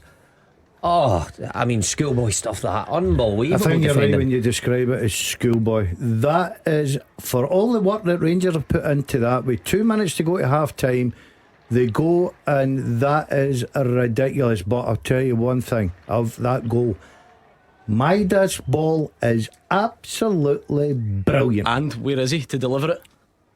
Yeah, cross swing. Him and Jota have switched, so it comes from Maeda on the right, cross to Jota. And then Tavernier is so busy looking, he doesn't see Jota at all, sneaks in, and he's got the simplest of headers, put Celtic 1-0 in front. Mark, I mean, look, they're human beings and people can switch off. It's quite remarkable to see like 4 or 5 do it at the same time, though. Like, Gordon, I can't tell you how bad it is. How are they linked? You know what I mean? What makes them all do it? Well, Ryan Kent, we've seen an angle there where Ryan Kent's already running the other way because he thinks it's some sort of foul. Barisic just switches off, arms down by his side. Davies just drops Maeda, and Tavernier, the captain, who's the one you want switched on and keeping your back four together, he's standing watching Jota. The confusing thing is, though, to paint the picture for people, there's not a perception of injustice from Rangers, because if anything, and I'm not saying it was, but if anything, it was Celtic who thought they might have the free kick, and yet it's Rangers that switch off. Remarkable. It was a bizarre one. And then it goes to the two players that we have been arguably most critical of in the Celtic team first half. Maeda, wonderful presence of mind. He's not asleep, he's alert to what's going on, and the cross for Jota is terrific, and Jota's header first class. Alan McGregor no chance whatsoever. So at the very end of the first half, the two players that we've been critical of have come good. I can't tell you how good a ball that is from Maeda. And by the way, and that's the reason, a minute or two before, though, from the other side. And that's the reason Tavernier and all that sweat, because they don't expect that at all. He's just plucked that out of nowhere, and he's put it on. Go to Jota and say, go on in. header it in the back of net and we'll take a 1-0. See, I'm going to disagree with you a bit, Hugh. I think Maeda has been good. I think we are concentrating on a couple of the ones that he's ran at the pitch, and it's been good defending from Raskin and Tavernier. I think having a winger that's willing to try and take the wide guy on and maybe not get success is different from somebody having a bad game, because a couple of the balls he's put in has been terrific. His work rate gone back, been terrific. I think if you can do it at both ends, that's a good 45 minutes. 3 minutes added on at Hampden. Rangers 0, Celtic 1. And well, there's a psychological lift to be had from going in 1 up, and Celtic have to fight to maintain their lead. 2 minutes still left to play. yeah, Michael Beale not happy, barking orders at his team. I think, judging by the body language, wants them to maybe move the ball a bit quicker. Well, here they do come, and what a turnaround it would be if they could get something back. But Joe Hart comes and collects that Ryan Kent cross. He frustrates the life out of me. He absolutely frustrates the life out of me. He's got that ball. There's nobody within 5, 6, 7 yards of him. Go and use your pace. Go and attack somebody. Wow. Go and bounce something Don't off usually somebody. see that, do we? That's a guy who's been out for a few weeks. Rio Hatate does well initially, skips infield, and then it was like watching me on the first tee on Friday. Slices it way out of play. Oh wow, yeah, that's quite unusual. But see, on your point in Kent, that's the difference between Maeda and Jota and Kent. Willing to run at people. But here's Scott Arfield, and he is behind, and Maeda's back corner kick. So as a winger, willing to run at people is different from just shifting it. But also quickly. especially when Kent is supposed to be a dribbler. It's not like he's got it. I wouldn't like to play against Ryan Kent because he can drop inside or outside. The current version you maybe wouldn't mind. Listen, I could play against him just now. No, you could. Don't be ridiculous. 100%. No. He doesn't run by you. After a kill walk. Let's not take it too far. He only did half the kill walk. Don't Half let it, me fool you. Anyway, nearing the end of the first half, Joe Hart comes, punches. Don Robertson had a good look to see if he saw any infringement, but he doesn't. That's better from Ryan Kent. Devastating step over. It's in the box. It's another paw away from Joe Hart. Barisic falls over. He wants a penalty. Oh. Yeah, well, I looked like there was a Celtic foot dangled that Barisic avoided, but then slipped. It looked like Don Robertson. They'll obviously look at VAR it. will have a look for sure. Yeah, I'll say something. We were talking about Willie Call. Apart from one, we're going to get another look. So, well, not great replay. and this is an important part. I also think, I think that was the first one. No, it's I never don't a think there's penalty. anything. Never. No. Shit, am I missing something? Yeah. Half time at Hampden. Let's get the story from the National Stadium with Jim and Andrew. Rangers 0, Celtic 1, the half-time score at Hampden. It's been frantic, a real battle physically and tactically, and a late goal and a half from Jota has Ange Postecoglou's side ahead, as you can hear the Celtic fans in full voice behind me at the moment. Rangers came out the traps quickly as the flare smoke around Hampden started to lift.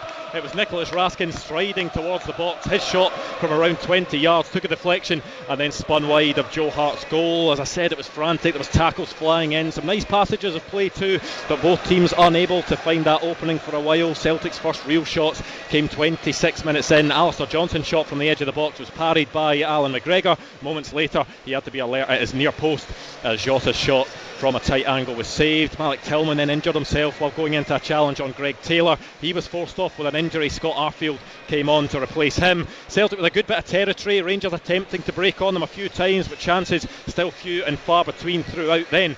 42 minutes in, it was nightmare defending from Rangers that allowed Celtic to find that opening. There was a collision between O'Reilly and Raskin at the edge of the box as O'Reilly tried to pass his opposite number. Raskin stood there and protested his innocence as the ball ran loose. 3 other Rangers players close to the ball completely switched off as well. In nicked Maeda, who got the cross in, and there was Jota to head in from close range. Rangers will be absolutely kicking themselves at that. Celtic take full advantage. The half-time score at Hampden is Rangers 0, Celtic 1. And Jim Duffy, what will Michael Beale be thinking looking at that goal late in the half? I think he'll be absolutely furious with his team, for switching off. I mean, there's no surprise when there's a free kick that Celtic get their hand on the ball, take it quickly, and that's what led up to the goal. It was a free kick. Callum McGregor puts his hand in the ball, takes it quickly. I think initially it was Kent that switched off, and then as you mentioned, when O'Reilly came in, all the Rangers players stopped.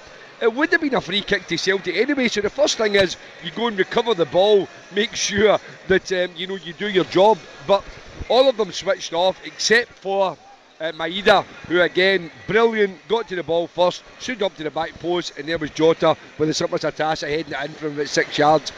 Rangers tactically up until then, initially, with Tillman was playing in a little pocket, trying to get close to McGregor, trying to stop Callum McGregor from dictating the play, and I think they, by and large, had done that quite well since Tillman's went off. That's now went to Cantwell, and Arfield's went to right a little bit. So from a tactical point of view, in terms of stopping Celtic being creative, Rangers have done quite well. But going forward, they've had nothing other than that first shot, as you mentioned, in the early part of the game within the first minute. Up until then, everything keeps breaking down about midway. And they have to take a risk somewhere along the line if they want to try and get into this cup final. Because although Celtic have scored late on in the game, Rangers never had a threat, as Gordon and that was saying in the studio, and Gordon Dalziel. Joe Hart's had a couple of punches he's came for, but he's not had a shot to save. Rangers have never put a flashing ball across the box. They've never really had enough bodies up to support Morelos. So yeah, I think from trying to stop Celtic, yeah, you get the plaudits, but from trying to win the match, no, I think Rangers have to do more, and Celtic are in, if you want to call it, a comfortable position at this moment in time, because the more Rangers do risk in the second half, and they will have to, then the more space that'll leave for Celtic to exploit. Yeah, with the Celtic fans there, some of them just unveiling a banner that said, "This is our city." They're 45 minutes away from another cup final and from a step closer to a treble. Rangers need to get back in this game if they want to try and avoid a trophyless season. The half-time score here at Hampden is Rangers 0, Celtic 1. The winning team all season long. This is Clyde 1 Super Scoreboard. Half-time in the Scottish Cup semi-final at Hampden. It's Rangers 0, Celtic 1. Just a few minutes before the break, Jota got the breakthrough. It was good play from Maeda, a good finish from Jota, good appetite from Celtic, and all the opposite for Rangers. Hugh Keevins, you have to say, if you are Michael Beale, you will be furious with what you saw from your team. He may be furious, and rightly so, but I pointed out something to Mark Wilson as the teams were coming off at half-time, which disquiets me, and I'll put it to Jim Duffy later on when he comes on. Jota walks off the park waving to people in the stand, giving the impression of a man who thinks that his goal has decided the afternoon, and then the banner comes out, "This is our city." Now, I don't blame fans, they pay the money to get in, and they are invigorated by this particular fixture, but for a player to come off in the way that Jota did, I hope Ange Postecoglou didn't see that. Yeah, I mean, there are other talking points we should probably get to first, Mark Wilson. And when you see the reruns, it's the depending which colour your glasses are. If you're Celtic, you're loving that. You're looking at how on the front foot they are, as always, how quickly Callum McGregor takes the free kick, the way it's worked, Maeda's ball, Jota's finish. But if you're Rangers, it's proper, like, inexcusable levels of lapse in concentration. Yeah, I'll concentrate on the Celtic side of it, because I look at that and I would think I would love to play in a side like that are so switched on and don't do the usual things. Let's load the box and put a free kick in. McGregor's looking to play quick into O'Reilly, and even when it breaks down at O'Reilly, and you could think some Celtic players might think that's a free kick, Maeda switched on. But Daz is right, see the quality of the ball from Maeda, just standing it up in an area where he knows the opposite wide guy is going to take a chance. He's going to gamble in behind Tavernier because he knows his other wide guy is good enough to put it in his head. Terrific goal. I'm not sure I've seen many goals, Gordon, where you can point the finger at about 5 people, and in the one split second incident, there's about 5 people culpable for Rangers there. There's no doubt in my mind that Michael Beale would have highlighted that all week in training, highlighted it before they went out in the pitch about Celtic get the ball down, hand on it, play, pass and move. You look at Ryan Kent, he triggers it. He's not interested. You look at then Barisic, I think, gets done with a brilliant bit of quality from Maeda. But I just think that the Rangers players there just completely switch off, and if you switch off against Celtic, they're going to punish you, and that's exactly what happened. Yeah, Jim Duffy, you're in the stadium. These moments in big games can be significant. We find out what the response will be like, but for Celtic, the execution of the goal, the timing of it, that will have delighted Ange Postecoglou, I'm sure. No, absolutely perfect timing. I mean, as I mentioned, Gordon, your your tactics from Rangers' point of view is to get to half time at 0-0, and then when that's thrown out the window because of Celtic's sharpness. But Gordon saying Michael Beale would have said to the players during the week about how Celtic played, but the Rangers players have played. This is the 5th time they've played. They should more than enough going into this game. The likes of Tavernier, Goldson, Alan McGregor should have all been saying to the players, now, listen, remember, any free kicks, go over the ball, pick the ball up, walk away with the ball. Do the things you're taught from very, very early age as a footballer. When you give away a free kick, you don't turn your back on things. And Rangers done exactly that, and Celtic are exploited it to the maximum. It was a tremendous ball, you're right, from Maeda. But how many times have we seen Celtic scoring from inside the opposite fullback at Rangers? They score so many goals. Their fullbacks, whether it be Tavernier or Barisic, have to be much more switched on defensively in these situations. I've lost count of the amount of goals with Jota, Abada, Kyogo, so many of them getting inside the fullback. Mark Wilson's there in the studio. Mark will tell you, since he was a kid, he'd been told the ball has to go over your head, not in between you and defenders, and you're taught that from a very early age as a fullback. Jim, you're totally right, because you take the games back to the start of the season. Now I've pointed the finger at Barisic, who's been culpable so many times, but James Tavernier does not get off the hook as well in these situations. The gap between him and Connor Goldson in this fixture historically has been exploited time and time again from Ange Postecoglou. And when you look at the rerun from a different angle and you see James Tavernier, he's as culpable as Barisic on the other side, not reacting, because he's standing daydreaming, and who's behind him? Jota nicks in, and you see Tavernier, you actually see the moment he realises, I've not seen him coming, and he's been done again. So as good as James Tavernier is going forward, and he takes every credit for 100 plus goals for Rangers, defensively question marks still remain over him. Yeah, I mean, Jim Duffy, you get a much better view. You've got that lovely vantage point high on the gantry there. Tactically, how is this played out for you? Yeah, I mean, as I mentioned, initially Rangers were trying that high press, and they done it for the first maybe 10 minutes, and then they dropped off and tried a mid press. But that's because, as I said, Tillman was in the area where Callum McGregor as much as possible, and obviously they were pretty much allowing Starfelt as much as possible to get it, and trying to push him towards the left hand side of the pitch and squeeze. And as I said, and by and large, with Raskin and Lundstrom screening, we've not seen much of Kyogo, but that's normal in games. You don't see much of him until he pops up with a goal. And I think Hatate's been quiet. So I think from the large part of that, Rangers done that part well. They stifled Celtic. They put them into areas they couldn't create from. But when they had the ball, as I said, because they were so deep and because they had that lack of support, that invariably when they had the ball they just lost it again, so that they never troubled Celtic. I was a wee bit surprised. I get it tactically again, sticking with the plan when it was 0-0 that Arfield came on, but I think Rangers need some sort of pace up top, whether it be Sakala, whether it be Matondo, to try and stretch Celtic, to try and get support. So I would guess it'll be 15 minutes into the game in the second half, and if it's still 1-0, Michael Beale will have to take a big risk, because if he doesn't, he's out of the competition and Celtic will be going for the treble. Yeah, look, no two meetings of these sides are ever the exact same, Jim, but I wonder if there are themes developing. It was a point that we raised with Kenny Miller on Friday, because of where Celtic are in comparison to Rangers and vice versa.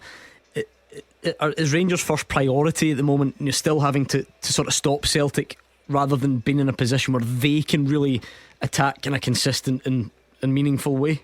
Well, it looks like from looking at the game at the first half, it looks as if it's tactically Rangers trying to. There was a few free kicks that they're giving away, and I think that was breaking up the rhythm. I don't think there was any problem with that. They've probably been told to do that. Listen, make sure that we bump and barge and don't allow Celtic to get into that free-flowing style of football. So yeah, I think you're right there. I think that there's maybe a wee bit of inferiority complex, which is understandable with the gap between the teams in the league and also in the head-to-heads. So that from that point of view, I get that. We're slowing the game down a little bit, but as I said, there comes a time, particularly in a semi-final, when, you know, it's risk and reward, isn't it? You know, you have to risk to try and get that. Rangers are making a substitution, as I mentioned. I think Sakala's coming on, not sure who's going off, but you know, fair play to Michael Beale. He's obviously realised that now, and he's went, right, okay, we're 1-0 down, let's get another positive player on the pitch. So I'm not sure, as I said, still waiting to see who's it's Ryan Kent. Kent. Is it Ryan Kent? It's Ryan Kent that's going to make way for Fashion Sakala. So what do you make of that one, Jim? There's going to be no changes for Celtic going into this second half. Yeah, I mean, listen, he's been out injured for a while. He didn't contribute much in the first half. I know Gordon was saying he's a bit frustrating. He is that type of player. He kind of divides opinion, but obviously Sakala's more direct. We know he lacks a wee bit of composure, but he is direct, he is positive. So we'll see how that impacts the game. But it's all down to Rangers now. If they want to go through, if they stick to the same sort of tactics, Celtic will win the game, and I think win it convincingly. Rangers have to risk it, and Celtic have got the quality to pick them off. So let's see how the second half. Yeah, well, as we said there is one change. Fashion Sakala on for Ryan Kent, and we are underway for the second half. Clyde One Super Scoreboard. Goal flashes with Clyde Built Home Improvements. Buy now, pay nothing till 2024. It is entirely possible that Michael Beale says after the game, Ryan Kent was injured because he's been out and we had to take him off. Might be the case, Gordon, but there's still a strong possibility that it's because it was another ineffective 45 minutes. Yeah, we'll know after the game because he'll probably be asked the question, but I think it's played into Rangers' hands because Kent, to me, has offered nothing. Johnson seems to have the making of him every time they play. Sakala will give them a bit different. He'll play close to Morelos and try, because I think all the boys are right. As much as you give Rangers praise, up until the 18-yard box are okay. They've offered nothing. They've not tested Joe Hart yet. If Rangers lose this match, I think that would be Ryan Kent's farewell note, because you may be very well right. The manager may come in and say he was injured. We'll allow ourselves our own judgment on that. He hasn't done anything in the game, but Rangers really are off to a good start this second half. Yeah, thrown down by the corner flag. And funny, Mark, just to put Rangers on the front foot there was a 50-50 between Scott Arfield and Callum McGregor. They both thundered in, both fairly.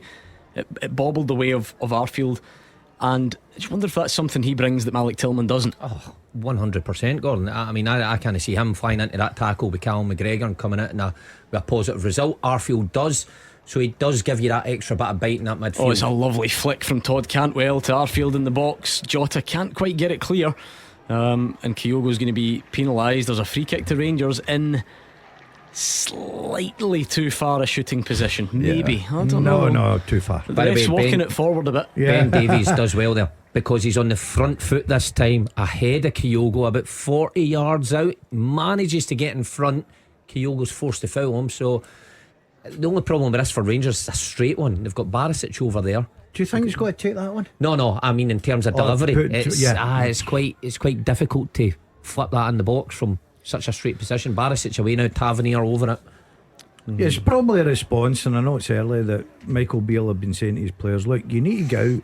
Jim's right, if they don't change anything, they're out the cup. Well, Jim can tell us, but I felt initially it looked like, and hold on as Tavernier's free kick comes in, it looked initially more as if it's like Sakala and Morelos up top, if you like. That's what I said. I thought that Sakala would play a bit closer to Morelos, which I think Rangers really need. They need a threat going forward.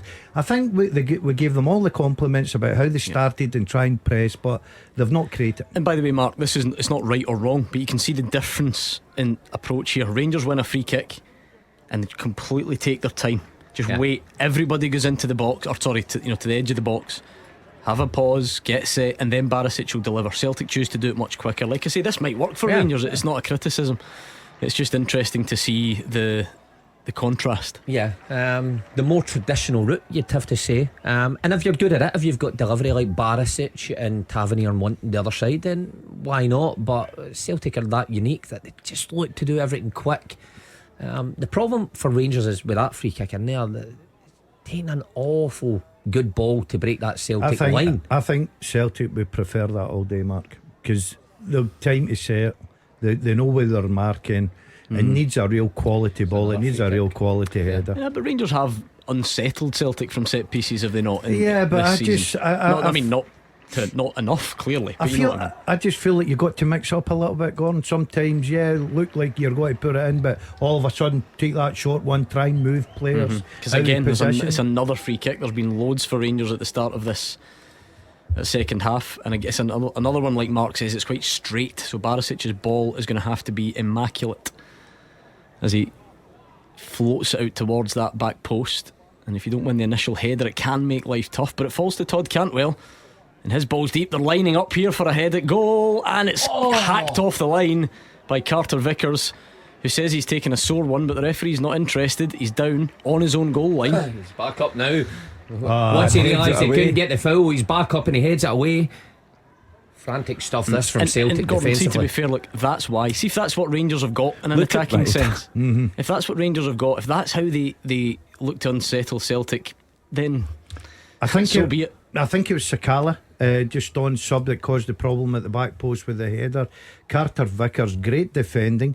It's a good ball in from Cantwell. He stands it up to the back. Oh, it would have been offside anyway. Yeah, well. Oh, maybe not. Yeah, no, I think Morelos was. Yeah, Morelos. There were about 3 players offside. That would have been offside. He's hurt himself in the process, Carter Vickers, and he'll have to get treatment. And he's been dominant all afternoon. Celtic wouldn't like to see anything wrong with him. I think Morelos does catch him there. I've got to say Morelos is entitled to go for that. It's bouncing 2 yards from the goal line. Carter Vickers does well to get it away, but he catches Carter Vickers. Great defending. The positive for Rangers, Morelos has the first goal, it gets blocked. Sakala's with him, has the second goal. That's what Sakala's been put on there for. 5 minutes into the second half, Celtic haven't got out of their half. Yeah, it's been frantic stuff. It's been a lot of free kicks. Barisic is slapping the turf in pain. I think so's Alistair Johnson. They're the worst, aren't they? When 2 knees collide.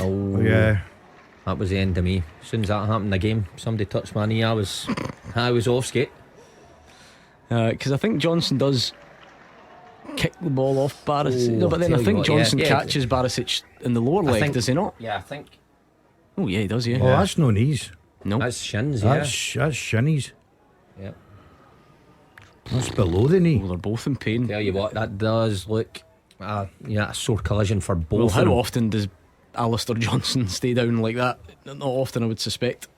Shows you the commitment from both players there. He looks in real pain, Gordon. He does. Yeah. It was 2 committed players going for the ball. It happens. That's part of football. Hopefully for both players, the physios can get them, patched up. The magic sponge, get that on. They'll soon get up. I tell you what, we're seeing the Carter Vickers one back, and I said Morelos entitled to go for it. He is. That's a foul. Oh. That's a foul on Carter Vickers all day long. He catches him.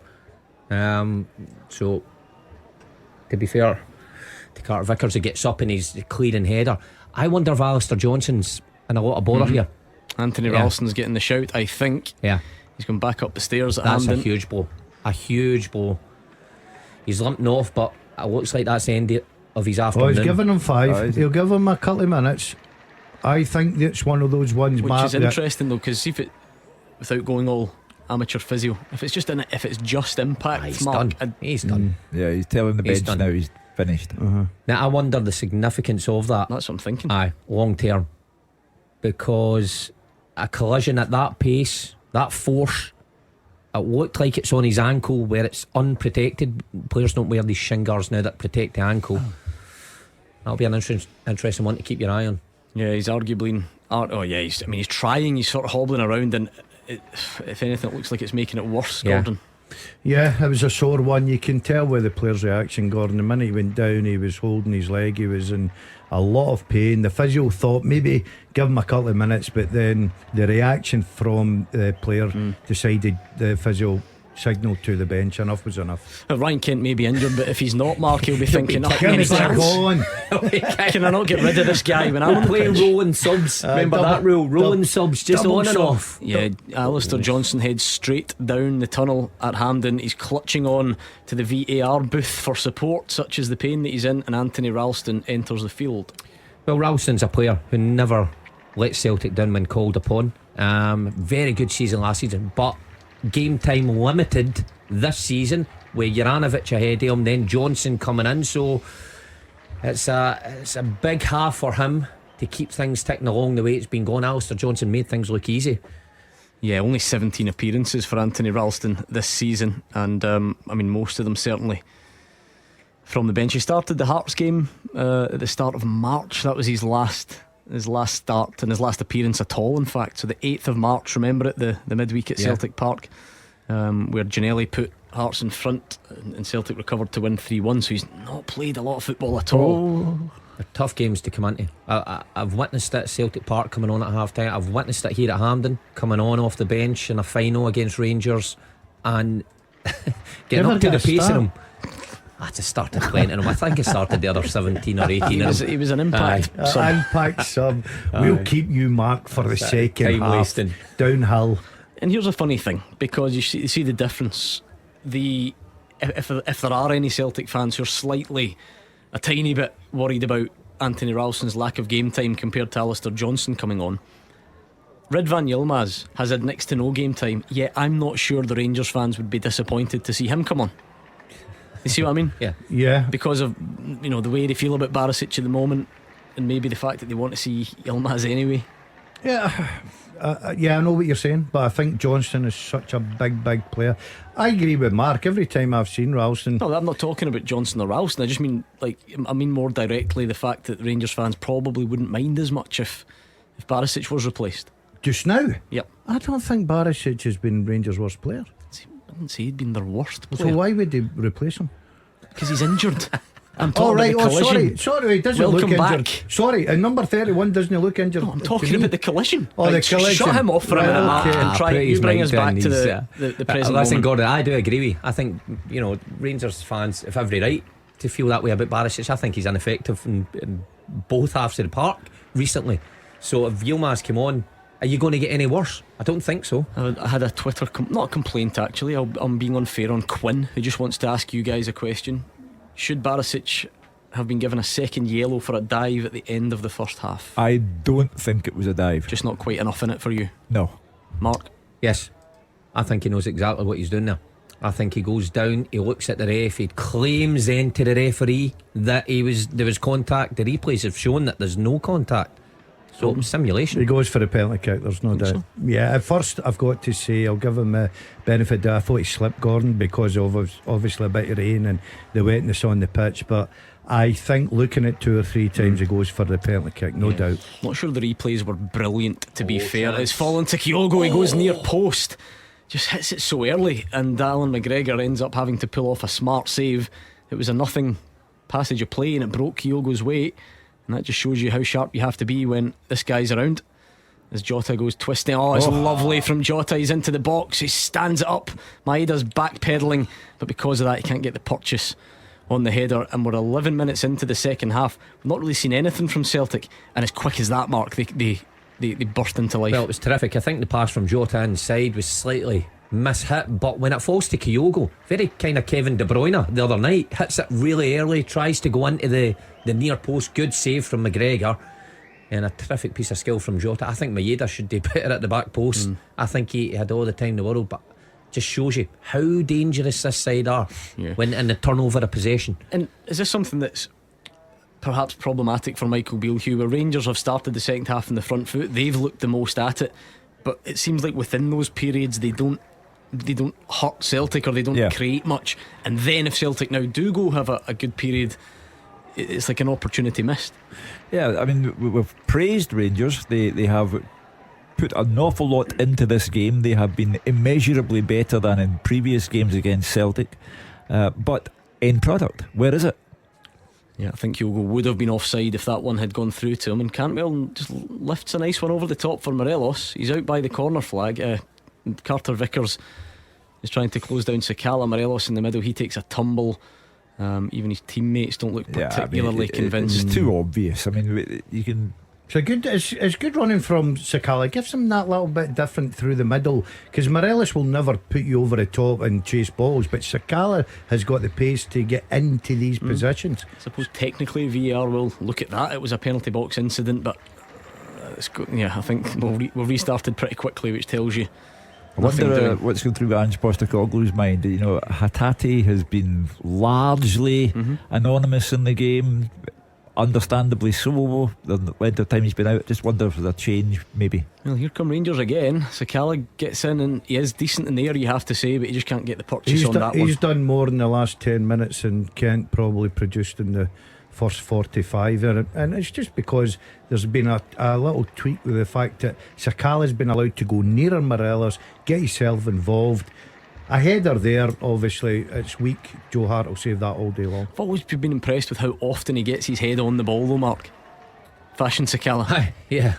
He's got a good leap, and even at that one his timing's good. He uses good strength. I know he's got plenty of faults that the Rangers fans always tell us about, but he seems a bit of an aerial threat. Yeah, he does. And I thought he should have started the game today. I think I've been making that argument for the last 2 weeks about from a Rangers point of view in terms of pace and what he brings in those situations. I think you're getting more from him just now at this moment than you're Kent, and arguably Morelos. Now Morelos might prove me wrong, but an hour in, been very, very quiet again. And I think Sakala's that space opening up for Rangers though as Arfield hits it, and Joe Hart has to tip it round the post.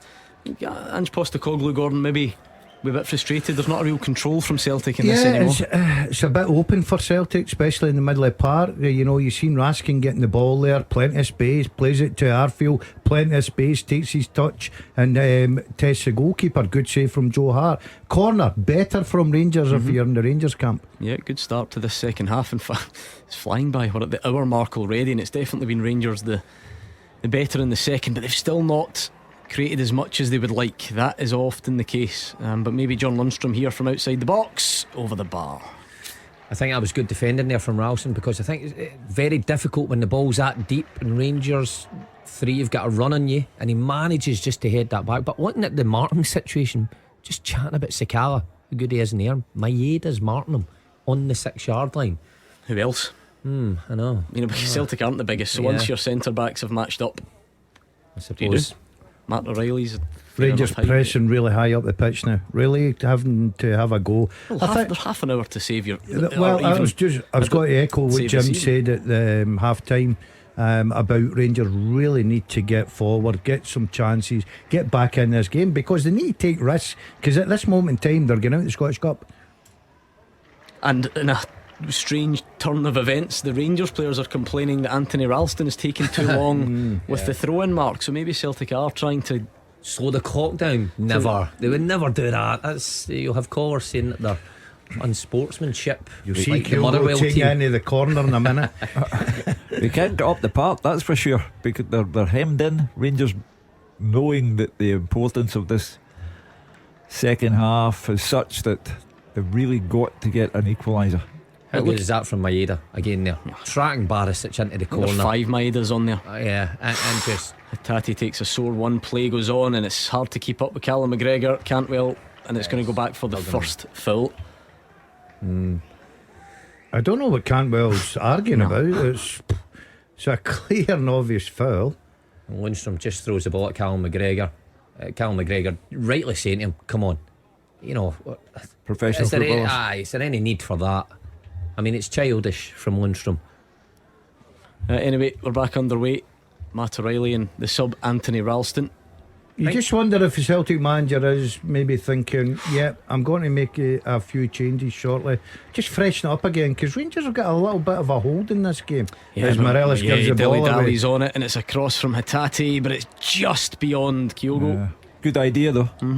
Brilliant area. He delivers it, and I don't think Kyogo's just on the same wavelength. I actually wondered if he put it in too early. Maybe caught Kyogo. Very well done from Connor Goldson. Good composure, because he was getting closed down, and that's brilliant from Greg Taylor. That'll get a big cheer because Lundstrom's on his backside. Hatate hits it, and it ends up Kyogo with the final effort in the end. I suspect that was further away than it looked. Oh, there you go. Three changes. That's a bit radical. Listen, this is the way this guy operates. It's going to be Moy and Iwata, and Haksabanovic. O'Reilly and Hatate, obviously. That tells you McGregor stays on, doesn't it? Because he always does. And Haksabanovic, interestingly. It's not a bad 3 subs to come on, eh?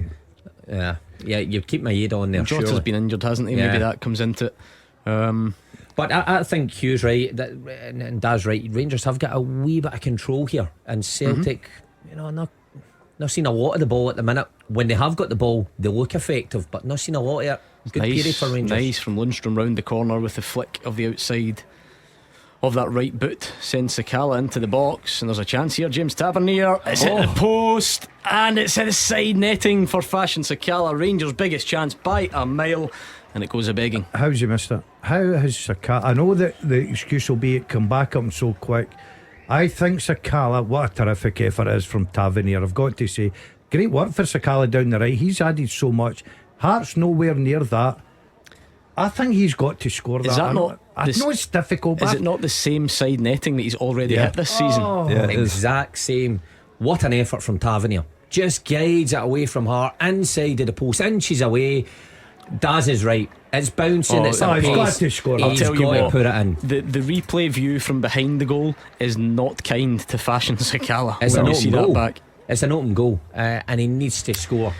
Anyway, here come the Celtic subs. The first one is Matt O'Reilly, as we predicted. I think I saw Jota's number as well, so they are fairly easy to predict. I don't think there are any surprises. O'Reilly off to be replaced by Aaron Moy, Jota off to be replaced by Haksabanovic, and we suspect Hatate to be replaced by Tomoki Iwata. If you, Gordon, had managed in the days with 5 subs, would you have at this stage in a game like this, would you have brought 3 on at one time? Yeah, I like that, and I'll tell you why I like it. I think that he's looking at Midley Park. Rangers are getting a bit of joy in that Midley Park. They're getting too much space.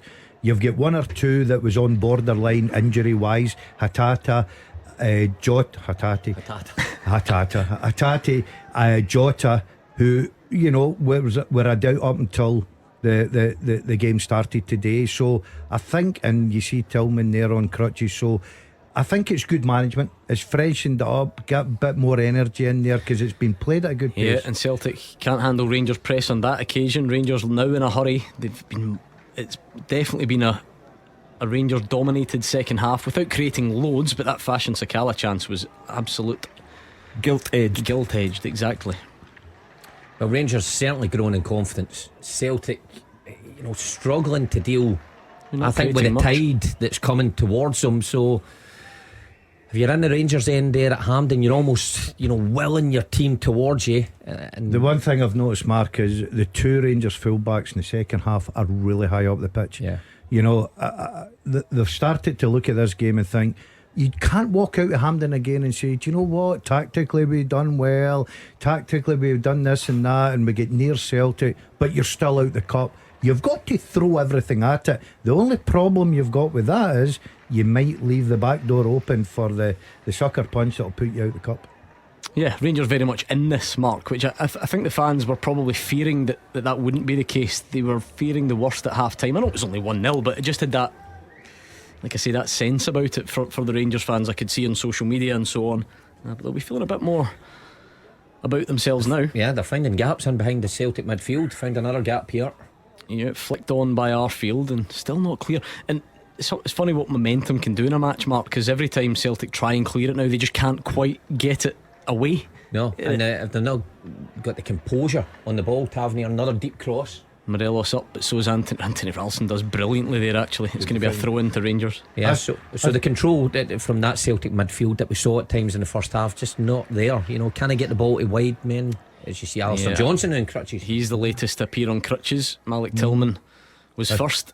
Day of crutches, I was on them this morning. So you were, you were the first. Yeah, I've got to say, I think the Rangers substitutions. He looks in real pain. Yeah, the big boot. Alistair Johnson's in the protective boot, and he's still grimacing as he's sitting on the subs bench.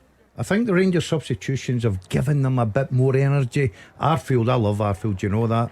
Sakala, that change up top's giving Celtic something to think about, but they need to watch at the back. You know how dangerous Celtic can be. Here comes Celtic. Aaron Moy. It's the first time we've really seen Celtic go towards that Rangers box in a while. I think that's what Rangers have been good at, setting balls. So the ball comes in the box there. Cantwell's the first to the second ball instead of McGregor or a Moy or whoever else. Anthony Ralston won the ball. The problem is he came right through the back of Todd Cantwell to get it, and it's going to be a free kick to Rangers just about as they approach the halfway line. I don't even think he gets the ball there, does he? Does he not, get no. Cantwell's foot there? So when you see it back, it's not a bad place to give away a foul, especially when Rangers are picking up those second balls. Ben Davies takes a tumble. I'm not sure there was a great deal in it. Not enough for him to go down the way he did. Rangers are going to get back in this game. They need to take advantage of this period where they've got Celtic a wee bit on the ropes, and they're putting pressure, putting balls on top of Joe Hart. They need to get something, because Daz is right. The opportunity at the other side might just be there, might just leave themselves open. This is funny how it shifts. You start winning second balls as Rangers are doing now, and Barisic has got the chance to cross it, but Raskin was having to sort of twist his body to get anything on the header, and Arfield's going to need to go and keep it alive out there. Over a piece in all the games I've watched this season, I think this spell is the best Rangers have had against Celtic, without doubt. And you're right, Mark. If you're in this situation, you have got to capitalise on this. Yeah, can you create more? Yeah, and can you take it when it's Sakata? Out for a throw in. In a nutshell, right there. Direct runs, skips away from one, lines up the shot, throw in. He's been lively, Mark. He's been lively. He has been. I think playing against him, I think it'd be a nightmare, because when he runs at you like that, he can go either side and he's quick.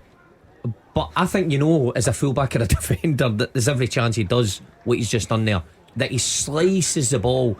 I don't know how that's managed to actually make its way out for a throw in. It's quite hard to do that, but that is Sakata for you. But he's a danger, he's a threat. He brings much more than Kent's bringing to this Rangers team at this moment. Brilliant from James Tavernier. What a run this is. But it's headed away by Carl Starfelt, only as far as Raskin. Celtic can't get out. It's just second balls. Second balls. Rangers are picking up probably about 90% in the second half. They're dominating this game, but I've got to say the two centre backs for Celtic so far have been terrific. Here's Barisic again. You know it's going to be crossed, and there is a header at the back post, but it's over the bar. Tavernier tried to do the right thing and head it down, but he got the trajectory wrong. It bounces up off the turf and over the bar. They would absolutely kick themselves, Rangers, if they don't get a goal during this period, because Gordon is absolutely correct that in all the games we've had between the two clubs this season, there has never been a period like this in Rangers' favour. Should Tavernier do better there? I think he should. Oh, is it wonderful from Maida? But John Lundstrom comes in, cleans out. That's fair though, isn't it? Yeah. He knows what he's doing, and there's a lot of force, but he's just kicked the ball out. Cal McGregor just a wry smile because Here you go, Gordon. he knows. Here's your man. He's not my man. I'm just you said it about 10-15 minutes anticipating ago. that the Rangers fans would probably not mind seeing Rid Van Yilmaz. What is there to lose at this stage? No, the whole season rests in these last 20 minutes for Rangers. Sakata, if they do lose, everyone will look back on the Sakata moment. He had an absolute gift, and he hit the side netting. Talk about quality in the boxes, Mark. That's been a theme from a lot of these fixtures, and what's that? It's quite an important thing. You can't just disregard it and say, it's just this odd moment here or there, but it keeps happening. Yeah. And we go back to the last game just after half time. Big chances for Rangers, didn't take them. Celtic go up the other side, do take them, and you'll never get a better chance to score against Celtic than Sakata passed up. But yeah, Maeda I don't think he was quite sure what he was doing, so Tavernier took it off him, and Starfelt comes and gets just about enough on it. Morelos just having a go at Sakata there, saying that I've done my job there. I've managed to get Starfelt to miss it. Where are you? You should be closer. I think he's got a point there. Yeah, it's down the line. Cal McGregor out. Telling you what, that has got to have been close. Do you know what I always remember the one in the World Cup that was apparently contentious? You've got to be the full ball needs to be completely over the line, and I'm not saying that one was wrong because I've not seen it back, but I think the eye is not always kind to you when you try and judge those ones. But anyway, it is a throw in and nobody's complaining too much. But you remember the one in the World Cup that got cut back, and there were all sorts of people dishing out lessons on perspective on social media afterwards. Fear of the ball. Well, right now the only thing that's missing from Rangers in the second half's a goal. And you don't want to be walking out of this Hampden Park once again with the phone in saying, yes, we played great. But I mean, Celtic fans saying we didn't play good, but you still beat us. He's trying to cross it and he's just put it halfway down Aikenhead Road. Really going for it now. Yeah, Matondo and Yilmaz.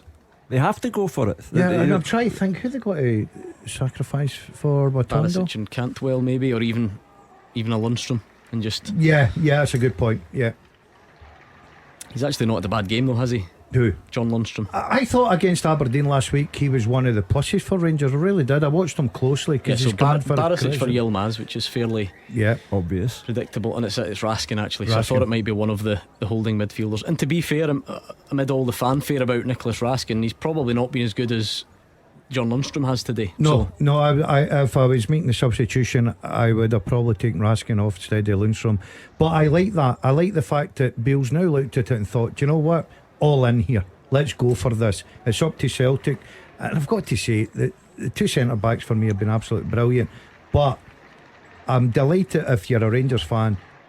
They're going to have a go. They're out the cup anyway, but they just need to be careful. You know what's going to happen with Kyogo and Maida what down a the pass! left-hand What side. a pass from Iwata, and Rangers are lucky that Maida has copied Fashion Sakala's cross from up the other end, because Kyogo was in the middle just waiting for it to be slid across like it often is, and it goes wrong this time. I mean, it's a great move. Taylor into Iwata, perfect pass. But Maeda, he's already had a couple of great crosses this afternoon and an assist. That was the easiest of them all. He just had to because he can feed keep it it low, across. can't he? He just has to. Oh, that overhit. That was the opportunity to kill the game.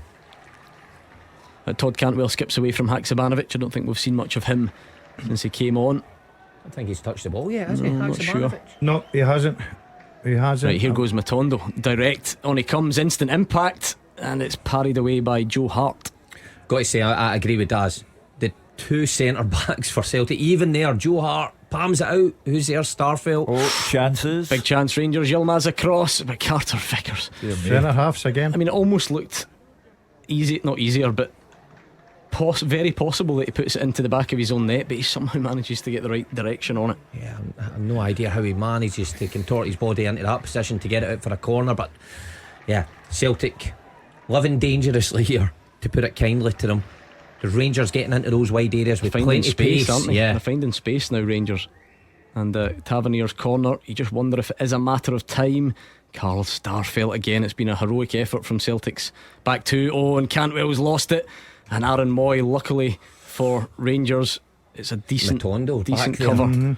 Because it was a 50-50 and it just bounced away from Celtic. Otherwise I think they were through on goal from about 45 yards out, maybe more. Anyway, we've seen a few of those 50-50s today. We don't usually see them in the modern game now, but we've seen a few fair ones contested this afternoon. Moy, the latest one there, but Rangers lucky Matondo had covered.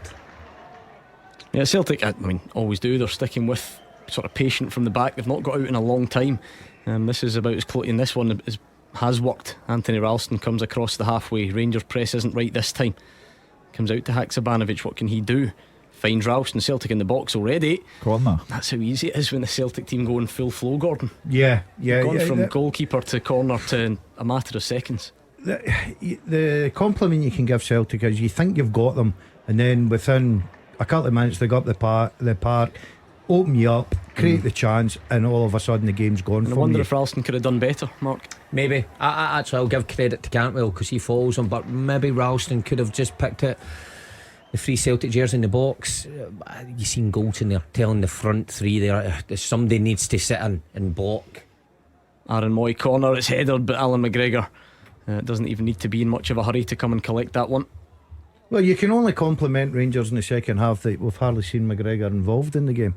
I think Cantwell's had a good game as well. I've got to say, I think he's covered every blade of grass there. The only thing, we'll keep saying it, is missing from the Rangers performance second half is a goal. And goals get you into finals of the Scottish Cup. And I know Sakala for sure. I mean, that definitely goes into sitter category, but they could still, if you're not going to be able to take them, they could do with upping their chances by creating more of them. Here's Aaron Moy, he's robbed. James Tavernier, Maida's in the box. Goldson just about does enough. I think it's going to be is it going to be a corner? Alan McGregor's raging at something. Well, I've no idea what Alan McGregor would think be because he it. thinks it's a goal kick. Right, okay. I tell you what, Tavernier, is it Tavernier poor defensively? Moy just shrugs him out the way and then he's in. So the ball, I don't think the ball's a great one for Moy. It's not, but look at Maeda alive again. Goldson does great to get a block on that actually. But Celtic could just do with actually taking their time. And the irony of that is a corner. Yeah, the irony of that after last week with the calls about Motherwell time wasting. Game management is critical at the top level, and Rangers firmly in top this second half. Yeah, but there have been some sniffs from Celtic. I think that might be great defending by Davis. I thought that was a corner kick. Yeah. I thought Davis did brilliant to He's get in front obviously of just Starfelt. done enough to put Starfelt off. He's not complaining, so maybe the referee got that one spot on.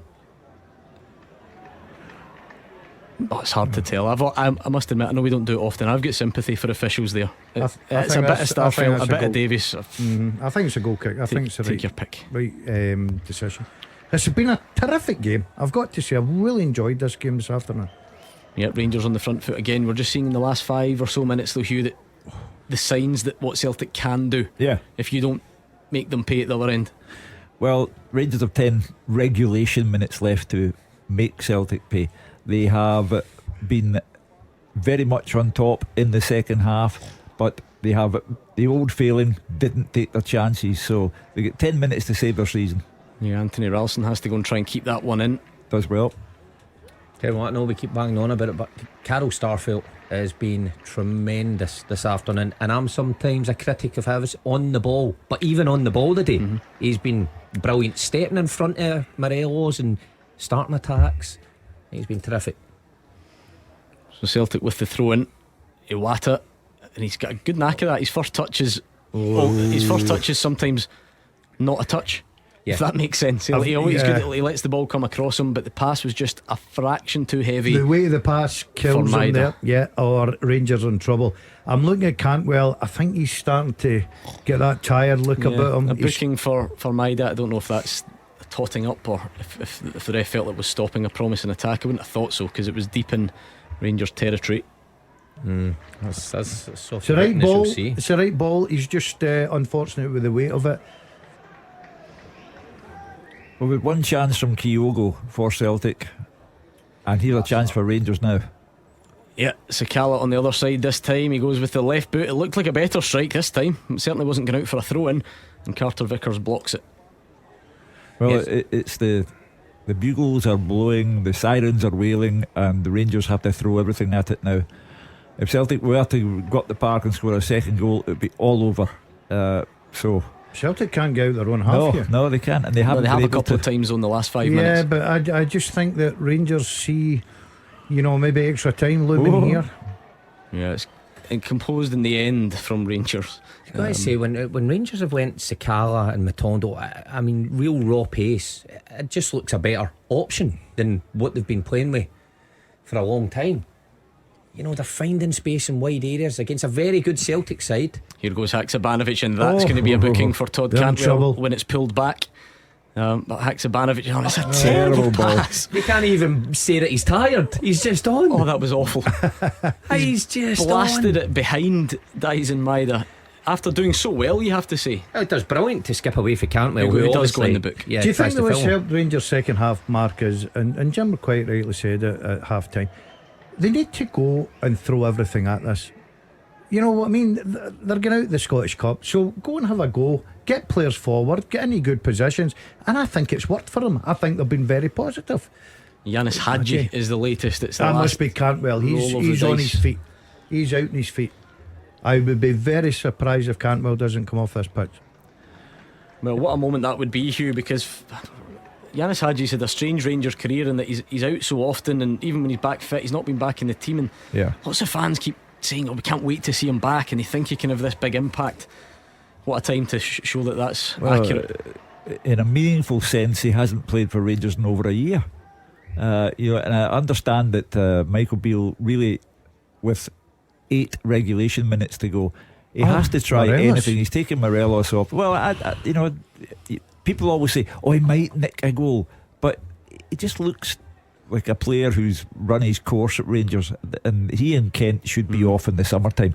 Hadji represents tomorrow, and Rangers have to understand that unless they score in the next 10 minutes, there'll be no tomorrow as far as this league this season is concerned. There you are, the pace, it's just a hopeful ball up, and Matondo is rapid and he's onto it. He's stood up Carter Vickers, he's going to run away from him, comes into the box, and it's over the bar from Scott Arfield. That's where normally Arfield is so dangerous. It's a great run from Arfield, great run for Matondo. I think what they're going to do is maybe play the 2 lads up front with a bit of pace to try and unsettle him at the back. But good play. The substitutions have had good impacts. Well, substitution for Celtic, Kyogo. It's not often that he doesn't score in this fixture these days, but off he goes without one, having put his shift in as normal, and O will replace him. Well, in the last 2 games at Kilmarnock and against Motherwell at Celtic Park has missed gilt-edged chances. He's new to the club, new to the country, so you're trying not to indulge in the Scottish pastime of arriving at judgments very, very quickly, but he needs to get going a bit in a Celtic jersey. I praised Jota for the way he lets the ball come across his body mark, but he's just done it at a time when he really shouldn't have. Just touch it, just take a touch, take it in, be strong, try to be too clever there, and he's gave away possession, and Celtic just can't keep the ball for maybe 5, 6, 7 passes to take the sting out of Rangers. But I've got to say, where's Matondo been all season? Yeah. Because I mean, he was injured as well. You look at him, even last week, you know, he has an impact when he comes on. You look at him today, he's had an impact. Oh, great touch, Yanis Hadji. First piece of action for him, it's to put a poor ball in, and Callum McGregor has it.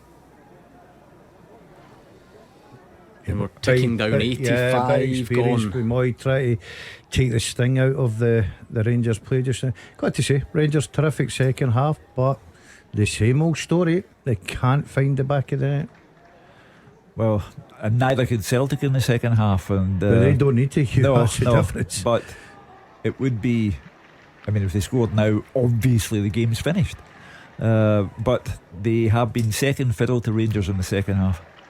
O's going to have paid too much attention to Connor Goldson there, I suspect. Indeed he has. Free kick to Rangers, and it should be a barnstorming finish to this, because Rangers' season hinges on the next 4.5 plus. So why not give it absolutely everything, take all the risks and throw caution to the wind, and that is exactly what Michael Beale will want. It's a brilliant run, Todd Cantwell. I think he's been brilliant in the middle of the park for Rangers. I just think he looks so tired. And there we are, and there's Rangers doing what Celtic do, taking a quick short free kick, but Sakala's decision making is odd, and he gives away a free kick. It's odd in the sense he tries to take Carter Vickers on them and he get by him. He's he tried enough to backheel it, I think, to someone. But anyway, Carter Vickers gets ahead of him, does the opposite from what Morelos did in the first half. Feels the centre forward behind him, goes down, and it's an easy let off there for Celtic. They can take the sting out of it, take their time, and maybe Joe Hart's just going to go a wee bit more direct now that O's on. Maybe he could just get in between Davies and Goldson, hold things up a bit. Celtic are starting to look like Motherwell in disguise, Mark. Wasting time here. No, I'll tell you what, surely not. I'm going to phone in tonight. I'm out in that car phoning in. And do you know what, actually it's just a goal kick all the way to Alan McGregor, but it comes to the corner of his box, so he has to almost panic and come out and put it away for a throw in to Celtic. So Celtic now do have it in Rangers territory, which we've not seen a great deal. Maeda and the lesser spotted Yilmaz throw in Celtic down by the corner flag. I know we highlight Maeda all the time for his work rate and his running stats, and I wonder what they are, but today he's been on the right, he's been on the left, he's been back in his own full-back positions on both sides. Unbelievable shift he's put in this afternoon. That's good play from O, but then he just tries the back heel, which was blind, and he's hoping for the best, and that'll be a yellow card for a wee bit experience McGregor. from McGregor there. He knows what he's doing. Just stop the play. I've got to say, this has been a terrific game of football for me. Really, really enjoyed it. McGregor played in these games so many times, knows exactly what to do there. And he's staring at another chance to lift the Scottish Cup, unless Rangers can come up with something in the last couple of minutes. They've definitely been better in the second half, no doubt. Have they peppered Joe Hart's goal as much as they perhaps needed to? Not yet, but it only takes one moment, and that is brilliant tracking back from Scott Arfield, because Haksabanovic had the run of the left wing, and Scott Arfield came on and matched him every step of the way. Haksabanovic has got to be stronger in that context, but now it's a chance for Rangers. It's loose from Callum McGregor, but then he goes and wins it back, and then he gives it away again. It's hard to keep up with. And he's even, you don't very often see that, he's having a go at Maeda, saying just stand there, that's where I need you to be. Gave it away. Yeah, and here come Rangers again. Celtic. It's going to be nervy finish to this one. Tavernier's going to put it into the box. And it's gone all the way through to Yilmaz, so the cross will come back in again, and there is Hadji arriving. That's a Celtic's brilliant defending header. has been so good this afternoon. The two, I said it, I couldn't pick because I think Carter Vickers just has edged it for me. I think the two centre halves have been brilliant. Everything's come in the box. Carter Vickers and Starfelt have dealt with, and they've been put under a little bit of pressure from Rangers in the second half, but their defending's been outstanding. Oh, he needed to make it Hadji's because Hadji's saying that. above Starfelt. Hadji's just, he's looking at it ready to put it in. What a touch it was. Yeah, Starfelt was just down. He's just getting a bit of a stretch. Don't know if he was asking Liam Kelly for advice after last week. I'm going to give him a wee phone during the week and see what the plan is. But here comes Yilmaz, and he's going to go right footed. Yilmaz, it's just over the bar. That was maybe a bit over ambitious. I think so. Yeah, I think but the full bench would have been saying, no, don't shoot. You're on your right. Just keep it going. I do understand that if you don't buy a ticket, you can't win the raffle, but that was just too optimistic. It looked like his weak foot, didn't it? Yeah, It's like the way swinging out the call it. Yeah, the way he just struck the ball. It now depends on how long the referee's going to add on now. We're just about at the end of the regulation 90 minutes. I mean, there have been a lot of subs, but they've not had lengthy VAR checks, which everyone gets themselves all heated up about VAR and how it's definitely going to play a part. Well, it's not. I don't think we've seen it once yet today. So you get a bit for every sub made. 5 minutes. So Rangers it's as much as that. I thought maybe about 4. Bit of hope. I think Celtic should change their motto to "we just get the job done" instead of "we never stop." It doesn't matter how they play. They seem to know how to win the game. But not yet. It's not long over way to yet. go. 5 minutes to go. 4.5. There's another chance in this, And definitely. don't forget, I'm going to sound like a broken record. I say it every week, no matter who we watch, a minimum of 5. It's just worth bearing in mind, because of course there can be delays within this period, and we might end up with 6 or 7 on the clock depending on what happens. I really think Ange Postecoglou will be disappointed with the substitutions and their impact in this game. When you're taking off 3 guys and putting 3 on, you're looking for impact. I think Iwata's done okay. I think he's done okay. Any worse than Hatate? He's probably or any quieter than no, Hatate. but I think you're looking for a bigger impact. Right, okay. I mean, Moy, non-existent. Haksabanovic, I think he's been poor. And Iwata, okay, he's had some involvement, but at that period you bring them on to make a difference, to try and get hold of this game again, and I don't think they've done that. Yeah, Anthony Ralston just tries to flick it down the line for Aaron Moy. You always have to just double check, because he's got the same haircut as Maida, so I was just making sure which one. But it was Aaron Moy down the right. Maida's occupying the left. Just trying to battle with Yilmaz, which is a absolute mismatch in terms of stature, but it falls the way of the Rangers stand-in left back. It's the most frustrating thing if you're a Rangers player just now. You're looking up at that big clock at Hampden, you're seeing the settings tick away, you're stuck in your own defensive final third. Handball from you want things to move quickly now. You want it to be more direct. Are there one more chance here, Mark? There's one more chance in this. I feel tired ahead of if there were to be extra time, Hugh. So I don't know how these players would feel. Well, Rangers launch one. Joe Hart has to be strong. He is. I think if Rangers were to score, Starfelt's down again in the box. Hope it's nothing too serious. If Rangers were to score, I think the momentum would be with them in extra time, and the adrenaline would be in their favour. But it's not Starfelt, sorry, it's Ralston. My apologies. I don't see anything that's happened there. I thought Matondo may have clashed with him, but no, I don't know why he's rolling a bit there. No, it's like this. I know why. 3 minutes to go. He's looked at a big clock. 3 minutes to go. If Rangers equalise and it goes to extra time, I would fancy them very strongly. But if Celtic can hold on to the ball, then they will have lived dangerously for long periods in this game, but they will emerge the winners. Joe Hart's going to go long. We've reached 93, so the minimum of 5. We're looking at about 2 minutes or so remaining, unless something happens between now and then.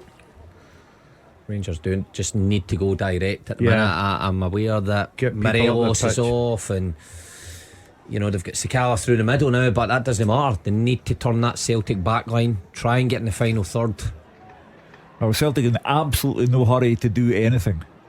So as I say, gamesmanship is a perfectly legitimate part of the business.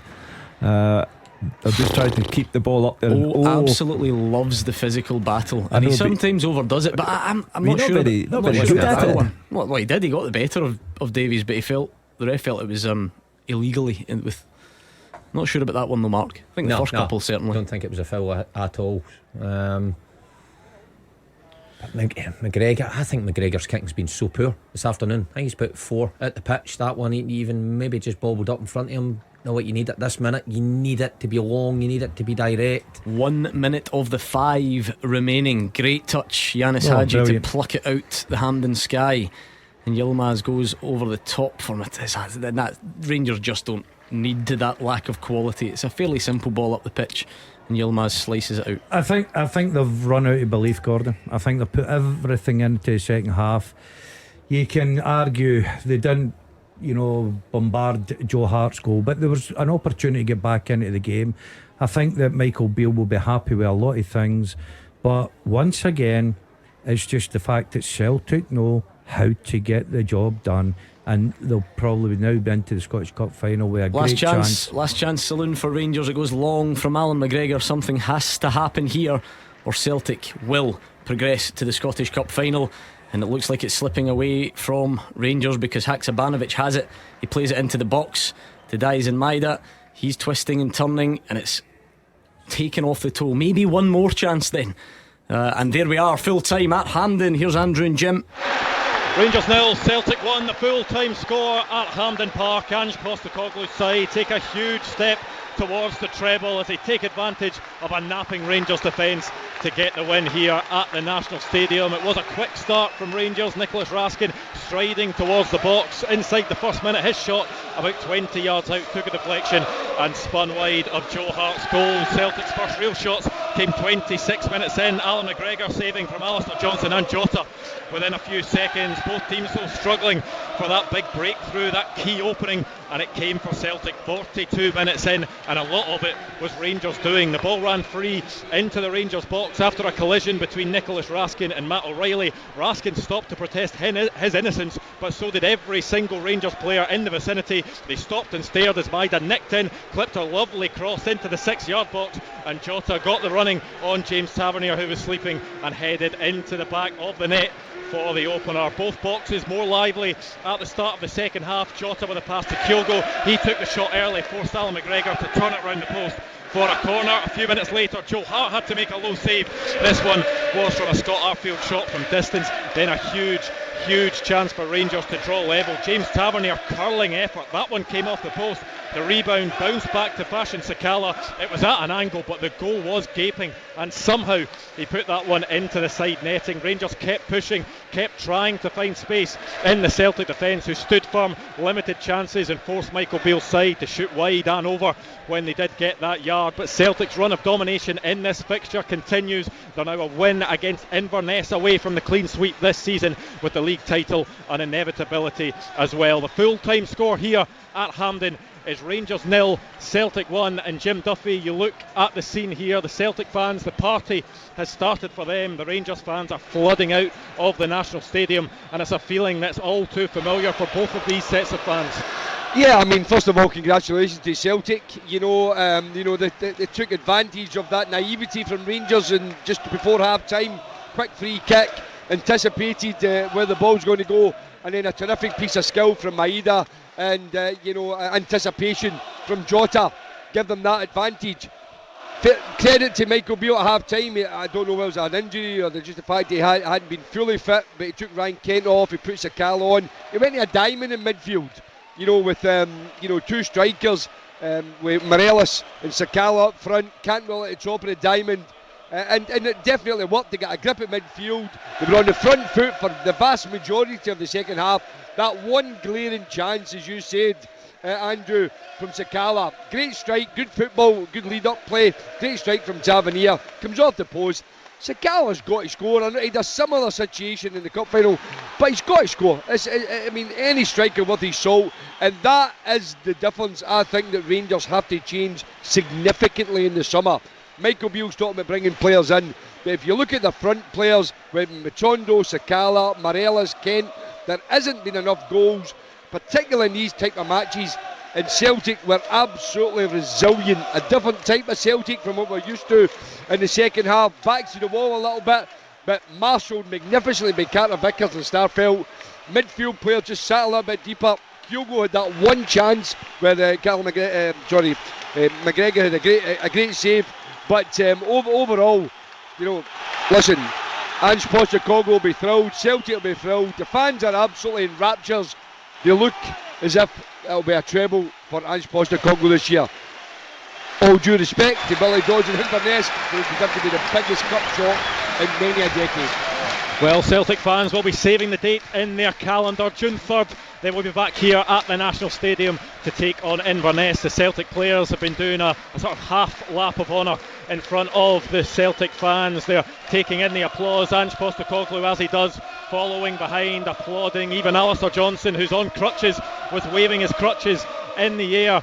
This is our city, is the flag that is flying in the Celtic end, and you have a feeling that the rest of the season will be a party for these Celtic players and the Celtic fans, the Rangers players and the Rangers fans. Well, the summer can't come quickly enough for them. The full-time score at the National Stadium: Rangers 0, Celtic 1. Put the date in your diary. June the 3rd, Scottish Cup final between Celtic and Inverness, and the Celtic fans are enjoying this one because it was against their great city rivals, which means the other half of Glasgow not so happy this afternoon. This is the place to share your emotions, whatever they are. 0141 951 1025. We'll get your calls in and we'll speak to you next. After the action, it's your reaction. 0141 951 1025. Clyde One Super Scoreboard's open line. The Clyde One Super Scoreboard podcast with Lucas Jaguar. Here, wherever and whenever you need them. Visit them in store or online.